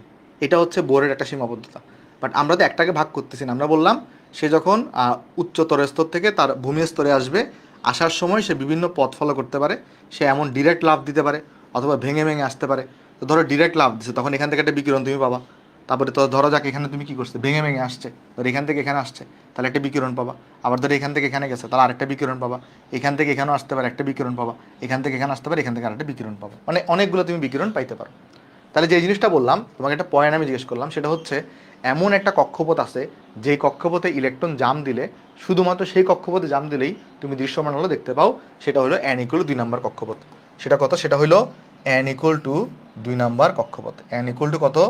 n = 2 নাম্বার কক্ষপথ। তার মানে যে কোনো কক্ষপথ থেকে তুমি যদি n ইকুয়াল টু 2 নাম্বার কক্ষপথে লাফ দাও বা ইলেকট্রন লাফ দেয়, তাহলেই যেই বিকিরিত রশ্মিটা দেখতে পাওয়া যায় তার তরঙ্গ দৈর্ঘ্যটা এত হয়ে থাকে। এই ইনফরমেশনটা একটু মাথায় রাখো। n ইকুয়াল টু 2তে হইলে কেমনে হয় না হয় সব তোমাকে আমি দেখাই দেবো, টেনশন নেওয়ার কোনো কারণ নাই। জাস্ট একটু এটা মাথায় রাখো। যে কোনো যেমন দেখো তো, আমি যদি তোমাকে জিজ্ঞেস করি ধরো ইলেকট্রনটা আমার এই যে 4 নাম্বার থেকে 1 নাম্বারে লাফ দিছে, তাহলে এখানে তুমি একটা স্পেকট্রাল লাইন পাবা, বাট এটাকে তুমি কি চোখে দেখতে পারবা? এই আলোটাকে তুমি চোখে দেখতে পারবা? আনসার হচ্ছে না, এটাকে তুমি চোখে দেখতে পারবা না। কেন দেখতে পারবা না? দেখবা এটা যখন তুমি ল্যামডা বের করবা, দেখবা এটা 380 থেকে 780-র মধ্যে পড়তেছে না। তারপর ধরো একটি ইলেকট্রন যদি কি হয়, এই যে আমার 4 থেকে ধরো সেখানে 3-এ আসছে, তাহলে এখানে একটা বিকিরণ দেখতে পাওয়া যাবে। এই বিকিরণটাকে কি তুমি চোখে দেখতে পারবা? আনসার হচ্ছে না। কেন দেখতে পারবা না? কারণ এটার যে তরঙ্গ দৈর্ঘ্য দেখবে সেটা কোথায় আসতেছে না, ওই 380 থেকে 780-র মধ্যে আসতেছে না। ধরো 4 থেকে 2-এ লাফ দিছে, তাহলে সেই আলোকে তুমি চোখে দেখতে পারবা? হ্যাঁ, চোখে দেখতে পারবা। ধরো 3 থেকে 2-এ লাফ দিছে, তাহলে সেই আলোকে তুমি চোখে দেখতে পারবা? হ্যাঁ, চোখে দেখতে পারবা। শুধুমাত্র 2 নাম্বার কক্ষপথে ব্যাক করলেই ইলেকট্রন, সেই ইলেকট্রন থেকে যে তোমার বিকিরিত রশ্মিটা বের হয় তার যে সেই যে রশ্মিটা সেটাকে তুমি চোখে দেখতে পারো, বাকিগুলো আসলে দেখা যায় না। এই কনসেপ্টটা আশা করি বুঝতে পারছি। পরবর্তী ক্লাস রবিবারে আশা করি এই কনসেপ্টটা সবাই এখানে বুঝতে পারছি। চলো আমরা একটু নেক্সটে আগাই। আমরা এখন যে জিনিসটা দেখব, ধরা যাক আমরা এখন দেখব তোমার এখানে যে অ্যাকচুয়ালি কি হচ্ছে না হচ্ছে। চলো এই জিনিসগুলো এখানে দেখার চেষ্টা করি। দেখো, ধরো আমরা সবাই জানি কিভাবে এই ল্যামডা বের করতে হয় বলো তো। তোমাকে একটা ফর্মুলা শিখাইছি না? যদি একটা কক্ষপথ থেকে ইলেকট্রন আর একটা কক্ষপথে জাম করে, সেই ক্ষেত্রে বিকিরিত রশ্মির তরঙ্গ দৈর্ঘ্যটা কীভাবে বের করতে হয় তোমাকে শিখেছিলাম। যে 1/λ ইকুয়াল টু কী ছিল? 1/λ ইকুয়াল টু ছিল রিডবার্গের ধ্রুবক। তারপর এখানে হয়তো 1/n লোয়ের স্কোয়ার মাইনাস এখানে হয়তো 1/n হাইয়ের স্কোয়ার। তারপর এখানে হয়তো তুমি জেড স্কোয়ার। বাট আমি তো হাইড্রোজেনের জন্য চিন্তা করতেছি, তাহলে এটা 1 হবে। আচ্ছা, এবার একটা জিনিস চিন্তা করো তো। ধরো আমার ইলেকট্রনটা ধরা যাক তোমার হচ্ছে এখানে এই যে কোথায় কোথায় জাম দিল। ধরা যাক এখানে 4 নাম্বারে ছিল আমার ইলেকট্রনটা। দেখো 4 নাম্বার থেকে যদি সে 1 নাম্বারে আসে, 4 নাম্বার থেকে সে কই আসলো? 4 নাম্বার থেকে ধরো সে 1 নাম্বারে আসলো, তাহলে এইখানে বলো তো এইখানে তোমার হচ্ছে ল্যামডা কত হবে যদি 4 থেকে 1-এ আসে ইলেকট্রনটা? 4 থেকে যদি 1-এ আসে তাহলে ল্যামডার মানটা এখানে কত হবে? চলো এটা একটা জিনিস জাস্ট বের করে দেখি। তাহলে 1/λ হবে এখানে, তাহলে এটার বের হচ্ছে 1.09678 গুণন 10⁻⁷। তারপর এখানে কত বসাবা? এখানে 4 থেকে যদি 1-এ আসে তো n লো তো 1 আর n হাই হচ্ছে 4। তাহলে দেখো তো এখানে ল্যামডার মানটা কত আসবে এখানে তোমার, এবং ন্যানোমিটারে নিয়ে যাওয়া জিনিসটাকে। দেখো এই জিনিসটা কত আসবে। দেখো এটা আসবে 1.09678 10⁻⁷। তারপর এখানে আসবে 1 - 1/16। তারপরে তুমি যদি এটাকে ইনভার্স করে দাও এবং যদি তুমি 10⁹ দিয়ে গুণ করে দাও, তাহলে দেখবে এটা আসবে 97.254 ন্যানোমিটার, যেটা আসলে আমাদের দৃশ্যমান আলোর মধ্যে না। তাহলে তুমি কিন্তু এটাকে দেখতে পারলা না। কিন্তু তুমি যদি খেয়াল করে দেখো, ধরো একটি ইলেকট্রন যদি এই ইলেকট্রনটা যদি 4 থেকে যদি 2-এ জাম দিত, তাহলে তুমি কিন্তু সেই আলোকে দেখতে পাইতা। কেন? চলো দেখাই এখানে দেখো। আচ্ছা, এটাকে তাহলে আমি এখানে নেক্সট পৃষ্ঠা একটু করে দেখে আসো, ভালো করে বুঝিয়ে আসো। ধরো আমার ইলেকট্রনটা 4 নাম্বারে ছিল, কেমন? ধরো আমার ইলেকট্রন কই ছিল? ধরো আমার ইলেকট্রন এখানে, মানে আমি এভাবে চিন্তা করতেছি। দেখো ধরো যাক আমি যে স্যাম্পলটা নিয়েছিলাম যেখানে হাইড্রোজেন গ্যাস ছিল, ধরো ইলেকট্রনটা আমার এই জায়গায় আছে, 4 নাম্বারে আছে। ধরো যাক সে এখানে ব্যাক করলো, 4 থেকে কই ব্যাক করলো? 2-এ ব্যাক করলো। ধরো ইলেকট্রনটা কই ব্যাক করলো? 4 থেকে 2-এ ব্যাক করছে। তখন বলো তো ল্যামডা কত আসবে এখানে? হিসাব করো তো ল্যামডা। আমি ডিরেক্ট চলো ল্যামডার মানগুলো লিখি, ডিরেক্ট ল্যামডার মানগুলো লিখে আসো। তাহলে কীভাবে বের করবো? রিডবার্গের ধ্রুবকের মান বসো 1.09678 10⁻⁷। তারপরে তুমি এখানে 1 বাই কত করো? এখানে 1 বাই তোমার এখানে তাহলে হচ্ছে যে, অথবা একটা আমি শর্টকাটই দাঁড় করাতে পারি। আমরা একটা শর্টকাট দাঁড় করাতে পারি। শর্টকাটটা কীরকম? দেখো 1/λ ইকুয়াল টু, তোমরা জানো রিডবার্গ কনস্ট্যান্ট ইন্টু 1/n লোয়ের স্কোয়ার মাইনাস 1/n হাইয়ের স্কোয়ার। তাহলে এখন আমরা যদি কাজ করি শুধু ল্যামডা বের করতে চাই, তাহলে ল্যামডা ইকুয়াল টু কত আসবে? ল্যামডা ইকুয়াল টু আসবে 1/রিডবার্গের ধ্রুবক, আর এখানে আসবে 1 এই জিনিসটাই, এখানে আসবে এই জিনিসটা। দেখো এখানে আসবে কোন জিনিসটা বলো তো? এই জিনিসটাই আসবে, বাট ইনভার্স হয়ে যাবে একটা, তাই না? কারণ জিনিসটাকে যখন তুমি উল্টাই দিবা ইনভার্স হয়ে যাবে। খেয়াল করে দেখছো? তখন জিনিসটাকে তুমি উল্টাই দিবা ইনভার্স হয়ে যাবে। তাহলে কত আসবে দেখো তো ইনভার্সটা, ল্যামডার মানটা কত আসবে এখানে? তুমি যদি 1 এটাকে 1.09678 10⁻⁷ করো, তাহলে একটা উল্টা পাল্টা ভ্যালু আসতেছে। বাট ল্যামডার ভ্যালুটা কিন্তু মিটার এককে আসবে। তুমি যদি এটা 10⁹ দিয়ে গুণ করে দাও তাহলে কিন্তু ন্যানোমিটারে চলে আসবে। এটাকে তুমি 10⁹ দিয়ে গুণ করো, দেখবে এটা চলে আসবে এখানে 91.91 175 বা 176, 17 এটা লিখলে হবে, বা 18 এটা লিখলেও হবে, 18 এটা লিখলেও হবে, 91.18 এটা লিখলেও হবে। 18 গুণন এই জিনিসটা চলে আসবে। এবং এটার ভ্যালু কিন্তু কোন এককে হবে বলো তো? এবার ল্যামডার ভ্যালুটা, এবার যে ল্যামডার এককটা আসবে এটা কিন্তু ন্যানোমিটার এককে আসবে। এটা ল্যামডার একটা কোন এককে আসবে? ন্যানোমিটার এই এককে আসবে। তো আমরা চলো এটা ডিরেক্ট ন্যানোমিটারে বের করার একটা ফর্মুলা আমরা পেয়ে গেলাম। কি করলাম? জাস্ট রিডবার্গের ধ্রুবকের মানটাকে উল্টা করে দিয়ে 10⁹ দিয়ে গুণ করে দিছি, কারণ এটা তো মিটার এককে আসবে, জাস্ট ন্যানোমিটারে প্রকাশ করছি, 10⁹ দিয়ে গুণ করে এই ভ্যালুটা পাইছি। তাহলে চলো এটাকে আমি এখানে বসাই দিয়ে আসো। দেখো তো এখানে ল্যামডার মান কত আসবে? 91.18 গুণন এখানে দেখো কত আসবে, এই যে 1 বাই, তাহলে তুমি এখানে 2 স্কোয়ার করো, -1/4 স্কোয়ার করো, বাট এটাকে ইনভার্স করে দিতে হবে। তাহলে দেখো এটা কত ন্যানোমিটার আসে? এটা আসবে 91.18 গুণন 1/4 -1/16, আর এটাকে ইনভার্স করে দাও, তাহলে এই ভ্যালুটা চলে আসছে আমার কাছে 486 বা 486.29 ন্যানোমিটার। আচ্ছা আমি চাইলে এটাকে 487 ন্যানোমিটারও চিন্তা করতে পারতাম, বা সমস্যা নেই, যেটা আসছে এক্স্যাক্টলি এই ভ্যালুটাই বসে, কোনো সমস্যা নেই, এই ভ্যালুটা আসছে আমার কাছে, ঠিক আছে। আচ্ছা এবার চিন্তা করো তো, যদি এমন হইতো, ধরো আমার ইলেকট্রনটা, ওকে দেখো ইলেকট্রনটা যদি কত হইতো, দেখো যদি আমার 3 থেকে যদি কই আসতো 2 এ আসতো, তাহলে দেখি কত হইতো। ধরো ইলেকট্রন যদি কত আসতো, 3 থেকে 2 এ আসতো, তখন কি হইতো দেখি আসো, ল্যামডা ইকুয়াল টু, তখন হয়তো এখানে জাস্ট তুমি কি করতা, এখানে তুমি 98 এটাই তো বসাইতো, রাইট? আর এখানে কি বসাইতা? দেখো আমি তোমাকে কি ব্যাখ্যা করার চেষ্টা করতেছি জানো? আমি ব্যাখ্যা করার চেষ্টা করতেছি তুমি এরকম লাইনগুলো কেন দেখতে পাইলা, এই জিনিসটা তোমাকে ব্যাখ্যা করার চেষ্টা করতেছি। আর 5 মিনিট ওয়েট করো, ব্যাখ্যা তুমি পেয়ে যাবা, লাইনগুলো তুমি কেন দেখছো এখানে, ঠিক আছে। আচ্ছা দেখো এবার এখানে কত আসে দেখো তো, এখানে আসবে 1, এখানেও 1/2 স্কোয়ার আসবে, এখানে 1/3 স্কোয়ার আসবে। তাহলে জাস্ট কি চেঞ্জ করতে হবে এখানে, জাস্ট এখানে 1/9 বসাইতে হবে, আর কিছুই না। তাহলে এটা চলে আসছে তোমার কাছে 656.656 তোমার এখানে 49 ন্যানোমিটার চলে আসছে। আচ্ছা যদি ইলেকট্রনটা যদি এখান থেকে জাম্প করতো, তার মানে এটা কত? এটা তো 1, এটা হচ্ছে 2, এটা 3, এটা 4, এটা 5, এটা 6। তাহলে যদি 5 থেকে জাম্প করতো তাহলে কত হতো দেখো, তাহলে ইলেকট্রন যদি 5 থেকে 2-তে আসতো, তাহলে এতটুকুর ভ্যালু তো কোনো পরিবর্তন হইতো না, এতটুকুর ভ্যালু কোনো পরিবর্তন হইতো না, জাস্ট কই পরিবর্তন হইতো, এখানে জাস্ট একটা 5 বসে যাইতো, তাহলে 5-এর স্কোয়ার, আর এখানে ইনভার্স 1 হইতো, এখানে ইনভার্স 1 হবে। তাহলে দেখো তো এটা কত আসবে, জাস্ট এখানে তুমি 25 বসাই দাও, তাহলে এখানে আসবে 434.434.19 ন্যানোমিটার, এটা আসছে, ঠিক আছে, 434.19 ন্যানোমিটার। আর যদি ইলেকট্রনটা 6 নাম্বার থেকে যদি 2 নাম্বারে আসতো, তাহলে দেখো তো কত হইতো এখানে, তাহলে এটা হয়তো এই ভ্যালু তোমার এখানে থাকতো, সাথে এখানে আসতো একটা 6-এর স্কোয়ার, তার মানে এখানে আসতো 6-এর স্কোয়ার, এখানে একটা ইনভার্স 1 হতো, তাহলে এখানে আসতো 36, নিচে আসতো 36, তাহলে দেখো এখানে আসতো 410.31। আচ্ছা এইবার একটা ইন্টারেস্টিং তোমাকে জিনিস দেখাই আসো, দেখবা যদি তুমি ইলেকট্রনটাকে একে জাম করাও, যদি ইলেকট্রনটাকে যে কোনো স্তর থেকে তুমি একে জাম করাও, দেখবা ল্যামডার মানটা সবসময় 380 থেকে ছোট পাচ্ছ। তুমি চেক করে দেখতে পারো, যদি তুমি কি করো এখানে যে কোনো এন থেকে তুমি যদি ল্যামডার মানটা কোথায় জাম করাও, একে জাম করাও, তাহলে দেখবা তোমার ল্যামডার মানটা এই অঞ্চলের মধ্যে আসতেছে।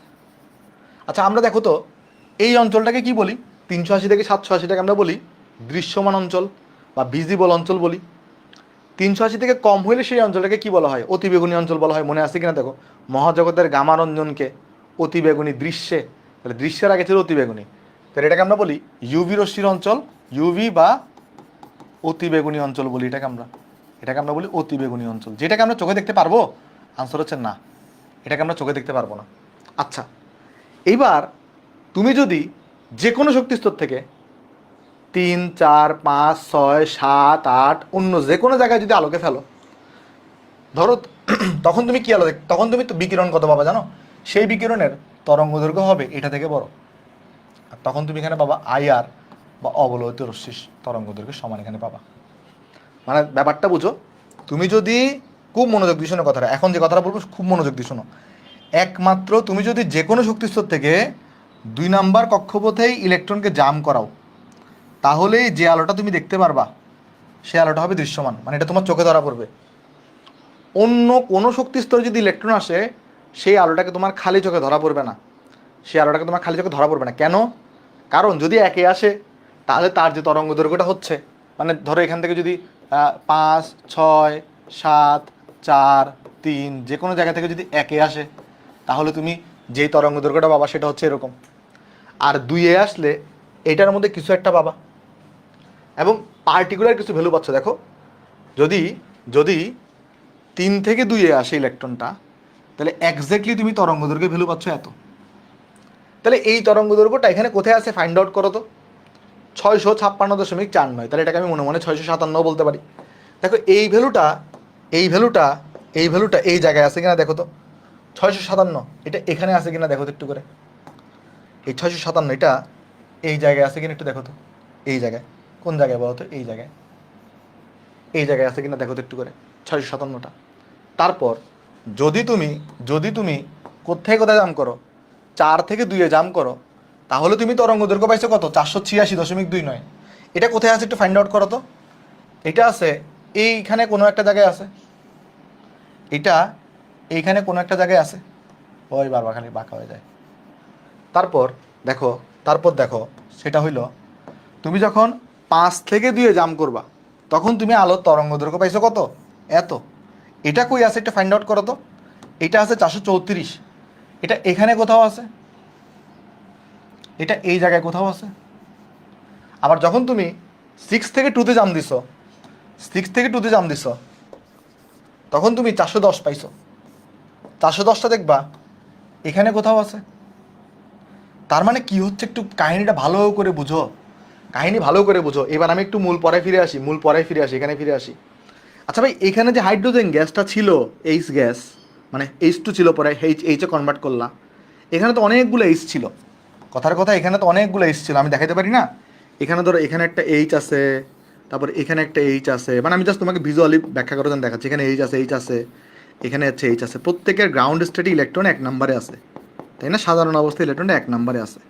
আর যখনই তুমি এখানে কারেন্ট সাপ্লাই করবা, যখনই তুমি কী করবে এখানে কারেন্ট সাপ্লাই করবা, তখনই এই ইলেকট্রনগুলোর এনার্জি সে পেয়ে তারা উত্তেজিত স্তরে যাবে।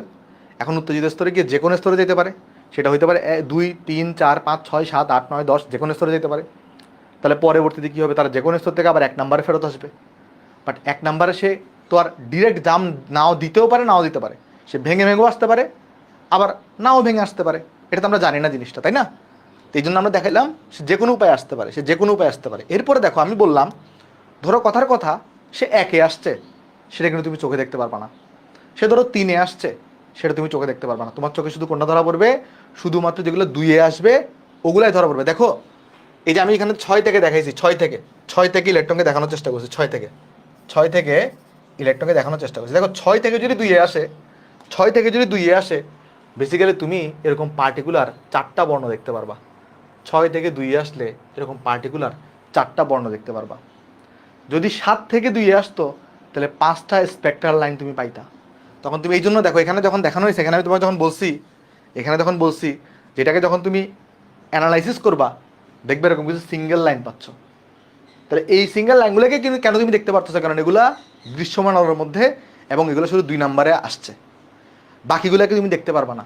জানো ধরো 1 নম্বর কক্ষপথে ইলেকট্রন জাম দিছে, এটাকে তুমি দেখতে পারবা না। কেন? কারণ এটা ইউভির মধ্যে পড়তেছে। মানে কনসেপ্টটা বুঝতে পারছো নাকি বুঝো নাই বলো একটু করে? হ্যাঁ, অসীম থেকে 2 আনলো, তুমি ক্যালকুলেট করে দেখো অসীম থেকে 2 আনলে কত আসবে। ক্যালকুলেট করে দেখো অসীম থেকে যদি 2 আসে তাহলে কত আসবে দেখো। তাহলে এটা 0 হয়ে যাবে, তাই না? পরেরটা 0 হয়ে যাবে।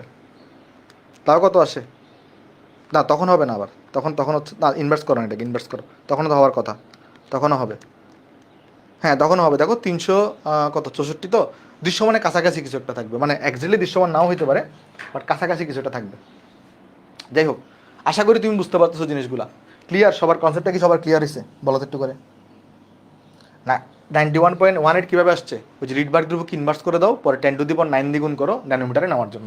তাহলে এই জন্য আমরা স্পেসিফিক কিছু বর্ণ পাইছি। দেখো এখানে স্পেসিফিক কিছু বর্ণ পাইছি, এই জন্য এখানে বললাম যে তুমি পার্টিকুলার কিছু আসলে বর্ণ এখানে পাচ্ছ, রেখা এখানে পাচ্ছ, আর এগুলাকেই বলা হয় হাইড্রোজেনের পারমাণবিক বর্ণালী বা রেখা বর্ণালী। আশা করি তুমি রেখা বর্ণালী কনসেপ্টটা একদম তোমার ক্লিয়ার হয়ে গেছে, রেখা বর্ণালী কনসেপ্টটা একদম ক্লিয়ার হয়ে গেছে। এরপর এখানে কিছু জিনিস ব্যাখ্যা করা হয়েছে। এই যে দেখো এখানে দেখাইছি, এখানে তোমাকে এই পার্টিকুলার কিছু এখানে বর্ণ পাচ্ছি আমরা, পার্টিকুলার। এটা অলরেডি দেখাই ফেলছি, এটা লাগবে না এখানে, ডিলিট করে দুইটাকে আমরা। ওকে চলো, এবার আমি তোমাকে জিনিস দেখাই আসো। এখানে কিছু এরপরে সিরিজ বের করা হয়েছে। কীরকম সিরিজ বের করা হয়েছে? ধরো ইলেকট্রনটা যে কোনো কক্ষপথ থেকে যদি 1 নাম্বার কক্ষপথে আসে, তাহলে যে বর্ণালীগুলো পাওয়া যায় এটাকে একসাথে বলে লাইম্যান সিরিজ। যদি 2 নাম্বার কক্ষপথে আসে, তাহলে যে বর্ণালীগুলো পাওয়া যায় তাকে বলে বামার সিরিজ। 3 নাম্বারে কক্ষপথে আসলে তাকে বলে প্যাস্টেন সিরিজ। 4 নাম্বার কক্ষপথে আসলে তাকে বলে ব্রাকেট সিরিজ। 5 নাম্বার কক্ষপথে আসলে তাকে বলে ফুন্ড সিরিজ। আর 6 নাম্বার কক্ষপথে আসলে তাকে বলে হামফ্রিজ সিরিজ বলে। অর্থাৎ তুমি একটা ছড়া মনে রাখতে পারো, সেটা কি? সেটা হচ্ছে তুমি মনে রাখতে পারো লাইলির বাবার পাশে, তুমি মনে রাখতে পারো লাইলির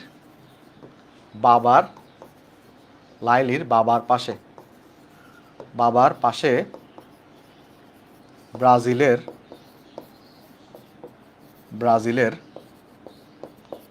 ফুটবলার হাঁটে। তাহলে কি মনে রাখতে পারো? লাইলির বাবার পাশে ব্রাজিলের ফুটবলার হাঁটে। লাইলি মানে কি? এটা মানে হচ্ছে লাইম্যান। বাবা মানে কি? বামার। পাশে মানে হচ্ছে প্যাস্টেন। ব্রাজিলের মানে হচ্ছে ব্রাকেট। ফুটবলার মানে হচ্ছে ফুন্ড। আর হাটে মানে হচ্ছে হামফ্রিস। হাটে মানে হলো হামফ্রিস। ওকে, তাহলে লাইলির বাবার পাশে ব্রাজিলের ফুটবলার হাঁটে। তাহলে লাইম্যান, বামার, প্যাস্টেন, ব্রাকেট, ফুন্ড এবং হামফ্রিস। লাইম্যান মানে কি? কোথায় ফেরত আসবে বলো তো? লাইম্যান মানে হচ্ছে, লাইম্যান সিরিজ মানে হচ্ছে 1 নাম্বারে ফেরত আসবে। তাহলে লাইম্যান সিরিজের জন্য আমার এনলো এর মান কত হবে? এনলো এর মান হবে 1। এনলো এর মান হবে 1, তাহলে 1 নাম্বারে যেহেতু ফেরত আসবে। তারপর বলো তো তুমি এখানে তাহলে বামারের জন্য তাহলে এনলো কত হবে? বামারের ক্ষেত্রে এটা কোথায় ফেরত আসে? 2 নাম্বারে ফেরত আসে। তাহলে বামারের জন্য 2 নাম্বারে ফেরত আসবে। তাহলে আমি চলে এগুলো একটা লিখে ফেলি আগে প্রত্যেকটার। দেখো, তাহলে বামারের জন্য এটা হবে 2। দেখো তো প্যাস্টেনে কই ফেরত আসতেছে? প্যাস্টেনে ফেরত আসতেছে 3 নাম্বার শক্তি স্তরে। তাহলে প্যাস্টেনের জন্য এনলো এর মান হচ্ছে 3, ব্র্যাকেটের জন্য এনলো এর মান হচ্ছে 4, এটার জন্য হচ্ছে 5, এটার জন্য হচ্ছে 6। তাহলে ধরো 7 নাম্বার, 8 নাম্বার, 9 নাম্বার থেকে 6 নাম্বারে ফেরত আসলো, তখন তুমি যে বর্ণালীগুলো পাবা সেটাকে বলা হবে হামফ্রিস সিরিজ। আশা করি বুঝতে পারছো। হ্যাঁ, ওকে, ঠিক আছে। বলো এই জিনিসগুলো বোঝা গেছে কিনা? আশা করি এই জিনিসগুলো সবার এখানে ক্লিয়ার, কারো এখানে কোনো প্রবলেম নেই। এটাকে আমরা রেখা বর্ণালী বলি। কেন? কারণ তুমি কিন্তু পুরা জিনিসটা দেখতে পারবা না, শুধুমাত্র একটা পার্টিকুলার বর্ণ তোমার চোখে ধরা পড়বে। এই বাকিগুলো কিন্তু অন্ধকার থাকবে, বাকি অঞ্চলগুলো কিন্তু অন্ধকার থাকবে। হ্যাঁ, পুরোটা দৃশ্যমান ঠিক আছে, বাট এগুলো তুমি দেখতে পারবা না। ব্যাপারটা কীরকম হবে? অ্যাকচুয়াল চিত্রটা হবে এরকম, এগুলো বাকিগুলো কিন্তু অন্ধকার, এগুলো কিন্তু কালো থাকবে। শুধুমাত্র এরকম পার্টিকুলার কিছু লাইন জ্বলে উঠবে, তুমি যদি জিনিসটাকে অ্যানালাইসিস করো। এই জন্য এটাকে হাইড্রোজেনের রেখা বর্ণালী বলা হয়। এটা কন্টিনিউয়াস না, এটা একটা রেখা টাইপের একটা বর্ণালী। আচ্ছা চলো, এবার দেখো, আমরা যদি আলোচনা করি সেটা হলো আমরা এবার, আচ্ছা একজন বলতেছো রবিবার 8:30 থেকে ক্লাস। দেখো এগুলো হচ্ছে তোমাদের অনেকটা এক্সট্রা ক্লাস বলতে পারো, যেগুলো সাইকেলে প্রমিস করা ছিল না। মানে সাইকেল যখন শুরু হয়েছে আমি কিন্তু তোমার এখানে এরকম কোনো কথা বলানো ছিল না যে আমরা শুধু ডিটেল ক্লাস দেওয়ারই কথা ছিল। বাট আমার মনে মনে একটা প্ল্যানিং ছিল, সেটা হচ্ছে ডিটেল ক্লাস তোমরা সবাই করতে পারবে না। ডিটেল ক্লাসে যেটা হবে, অনেকগুলো ক্লাস লাগবে এবং আমরা অনেক আস্তে আস্তে পড়াবো, অনেকগুলো প্রবলেম সলভ করাবো। এটা আমার প্ল্যানিংই ছিল, বাট তোমাদেরকে বলা হয় না এই জিনিসটা। সেটা কি? যে প্রতি চ্যাপ্টারে আমরা কিন্তু 2 টাইপের ক্লাস আসবে। একটা হচ্ছে ডিটেল ক্লাস, এটাও কিন্তু অনেক ডিটেল ক্লাস, বাট এটা তো হচ্ছে একটু কম্প্যাক্টভাবে, একটু কম প্র্যাকটিস, একটু ফর্মুলা প্রুফ কম দেখাবো, এভাবে করে একটা কম্প্যাক্ট ক্লাস প্রতি সাইকেলেই কিন্তু এরকম হবে। এখন এই জন্য শনি সম্বুধ সন্ধ্যা 7টা থেকে কিন্তু আমাদের অলরেডি সাইকেল 3 রানিং আছে। সাইকেল 3কে তো অফ রাখা যাবে না, বা কারেন্ট সাইকেলকে তো অফ রাখা যাবে না। আমার কাছে তাহলে এক্সট্রা ডে থাকতেছে কোনটা? রবি, মঙ্গল, বৃহস্পতি। কারণ একই দিনে যদি আমি ক্লাস থাকি, তো শনি সম্বুধ আমি সকালে ক্লাসটা রাখলাম, তোমার প্রেশার হয়ে যাবে। এই জন্য রবি, মঙ্গল, বৃহস্পতি হচ্ছে কম্প্যাক্ট ক্লাসগুলো চলতে থাকবে আমাদের, সবসময় চলতে থাকবে জিনিসটা। মূল সাইকেলের ক্লাস নভেম্বরের মধ্যে শেষ হয়ে যাবে আমাদের, অর্থাৎ সাইকেল 4 আর 5 অক্টোবর নভেম্বরের মধ্যে শেষ হয়ে যাবে। আর কম্প্যাক্ট ক্লাসগুলো ডিসেম্বর থেকে জানুয়ারি এর মধ্যে শেষ হয়ে যাবে। ঠিক আছে, চলো আমরা শুরু করি। আসো দেখো, তাহলে আমরা এখন এখানে লিখবো সিরিজের নাম। চলো এই জিনিসটা ম্যাথ করার জন্য আমাদের অনেক হেল্প করবে। এখন যে আমরা টেবিলটা বানাবো সেটা, এখানে আমরা লিখবো সিরিজের নাম। এখানে আমরা লিখবো তাদের এন লো কত হয়, এখানে আমরা লিখবো তাদের এন হাই কত হইতে পারে, আর এখানে আমরা লিখবো তাদের পরিলক্ষিত অঞ্চল। আর তোমাদের কিন্তু অডিও বুক নামক একটা জিনিস, এটার কাজ চলতেছে। আর হচ্ছে শর্ট নোট, এটারও কাজ চলতেছে। শর্ট নোট মানে কি? দুটো জিনিস তোমাদেরকে দিব, একটা হচ্ছে অডিও বুক, একটা হচ্ছে শর্ট নোট। এগুলোও প্রমিস করা ছিল না, এগুলো এক্সট্রা দিব। অডিও বুক কী জিনিস? অডিও বুক হচ্ছে আমি যেটা করব, ধরো গুণগত রসায়ন, এটার 1 ঘন্টার একটা ধরো অডিও বুক বানাবো। মানে অডিও বুক বলতে কি, ধরো গুণগত রসায়নের যে ইম্পর্টেন্ট ফর্মুলাগুলো সেগুলো আমি মুখে মুখে বলে বলে রেকর্ড করব, ভিডিও না, শুধু অডিও। তুমি ধরো রিক্সায় করে এক জায়গা থেকে আরেক জায়গায় যাচ্ছ, তখন তুমি জিনিসগুলো শুনে শুনে তোমার কিন্তু অটোমেটিক মুখস্থ হয়ে যাবে, বুঝছো? এরকম একটা অডিও বুক তোমাকে রেডি করে দিব। আর আরেকটা নোট রেডি করতেছি, যেটা হচ্ছে এটা আমার হাতে লেখা নোট হবে, যেটা তুমি হচ্ছে পরীক্ষার আগের দিন রাতে রিভাইজ দিয়ে যাবা ওই চ্যাপ্টারটা। কারণ এত বড় নোট তো তোমার রিভাইজ দেওয়া পসিবল না। ওইখানে জাস্ট ইম্পর্টেন্ট পয়েন্টগুলো থাকবে, ইম্পর্টেন্ট ফর্মুলাগুলো থাকবে, ইম্পর্টেন্ট ম্যাথগুলো থাকবে, একদম যেগুলো টপ টপ ইম্পর্টেন্ট ম্যাথ সেগুলো থাকবে, ঠিক আছে? তো চলো দেখো, প্রতিটা সাইকেলে এইভাবে করবো। যারা এখনও সাইকেল 2, 3, 4-এ ভর্তি হনে ভর্তি হয়ে যেতে পারো। দেখো লাইম্যান সিরিজ, প্রথমে সিরিজের নাম হচ্ছে আমাদের লাইম্যান সিরিজ। তো লাইম্যান সিরিজ আমরা কি দেখলাম? লাইম্যান সিরিজে অ্যানলো হয় 1, তারপরে ছিল আমার Balmer series, Lyman series, Balmer series, Lyman series, তারপর হতে পারে বামার সিরিজ, তারপর হতে পারে বামার পেস্টেন, তারপর হতে পারে ব্রাকেট, তারপর হতে পারে তোমার ফুন্ড সিরিজ, তারপর হতে পারে তোমার কাছে এখানে হামফ্রিজ, এই সিরিজটাও হইতে পারে, ঠিক আছে? আচ্ছা, তাইলে চলো প্রত্যেকটা সিরিজের আমরা অ্যানলোগুলো আগে লেখার চেষ্টা করি। অ্যানলো, অ্যানলো মানে কোথায় ফেরত আসে ইলেকট্রন। ওকে, দেখো আমরা অলরেডি বলছি বামারের জন্য 2 নম্বরে ফেরত আসলে হচ্ছে বামার, 3 নম্বর হচ্ছে যে আমার পেস্টেন, 4-এ আসলে হচ্ছে ব্রাকেট, 5-এ আসলে হচ্ছে ফুন্ড, 6-এ আসলে হচ্ছে হামফ্রিজ। এবার দেখো এন হাই, এন হাই মানে কি? আচ্ছা 1 নম্বরে কোথা থেকে ফেরত আসতে পারে? 2 থেকে ফেরত আসতে পারে, 3 থেকে আসতে পারে, 4 থেকে আসতে পারে, এইভাবে করে যে কোনো শক্তি থেকে আসতে পারে। আচ্ছা 2 নম্বর কক্ষপথে ইলেকট্রন কোত্থেকে আসতে পারে? ফেরত আসবে, বিকিরণ হবে, বিকিরণ। এখানে কি 1 নাম্বার থেকে 1 নাম্বার যদি নাও, তাহলে 1 আর 2 এর মধ্যে তখন 2টা হয়ে যাবে এন হাই, তখন সেটা তো এন হাই মানে কি? এটা থেকে অবশ্যই বড় হইতে হবে। এটা থেকে বড় কে হইতে পারে? 3, 4, 5, 6, যে কোনো কিছু হইতে পারে। এটা থেকে বড় কি হইতে পারে? 4, 5, 6, 7, যে কোনো কিছু হইতে পারে। এটা থেকে বড় কি হইতে পারে? 5, 6, 7, 8, যে কোনো কিছু হইতে পারে। এটা থেকে বড় কি হইতে পারে? 6, 7, 8, যে কোনো কিছু হইতে পারে। এটা থেকে বড় কি হইতে পারে? 7, 8, 9, যে কোনো কিছু হইতে পারে, ঠিক আছে? আচ্ছা এরপরে দেখো দ্বিতীয় কথা হচ্ছে পরিলক্ষিত অঞ্চল। পরিলক্ষিত অঞ্চল মানে কি? ধরো এইগুলা থেকে 1 নম্বরে আসলো ইলেকট্রনটা, তাহলে কোন ধরনের তুমি বিকিরণ দেখতে পারবা? সেই বিকিরণের টাইপ হবে অতিবেগুনি।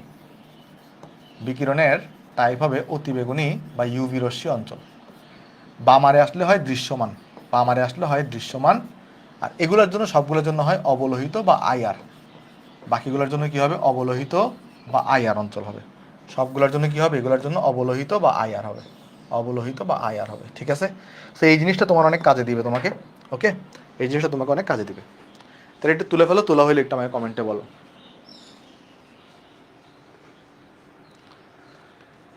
ওকে তানহা, এখন বাকি কাজ কিন্তু তোমাদের নিজেদের রিপোর্ট দিয়ে কিন্তু পড়াশোনা করতে হবে, কেমন?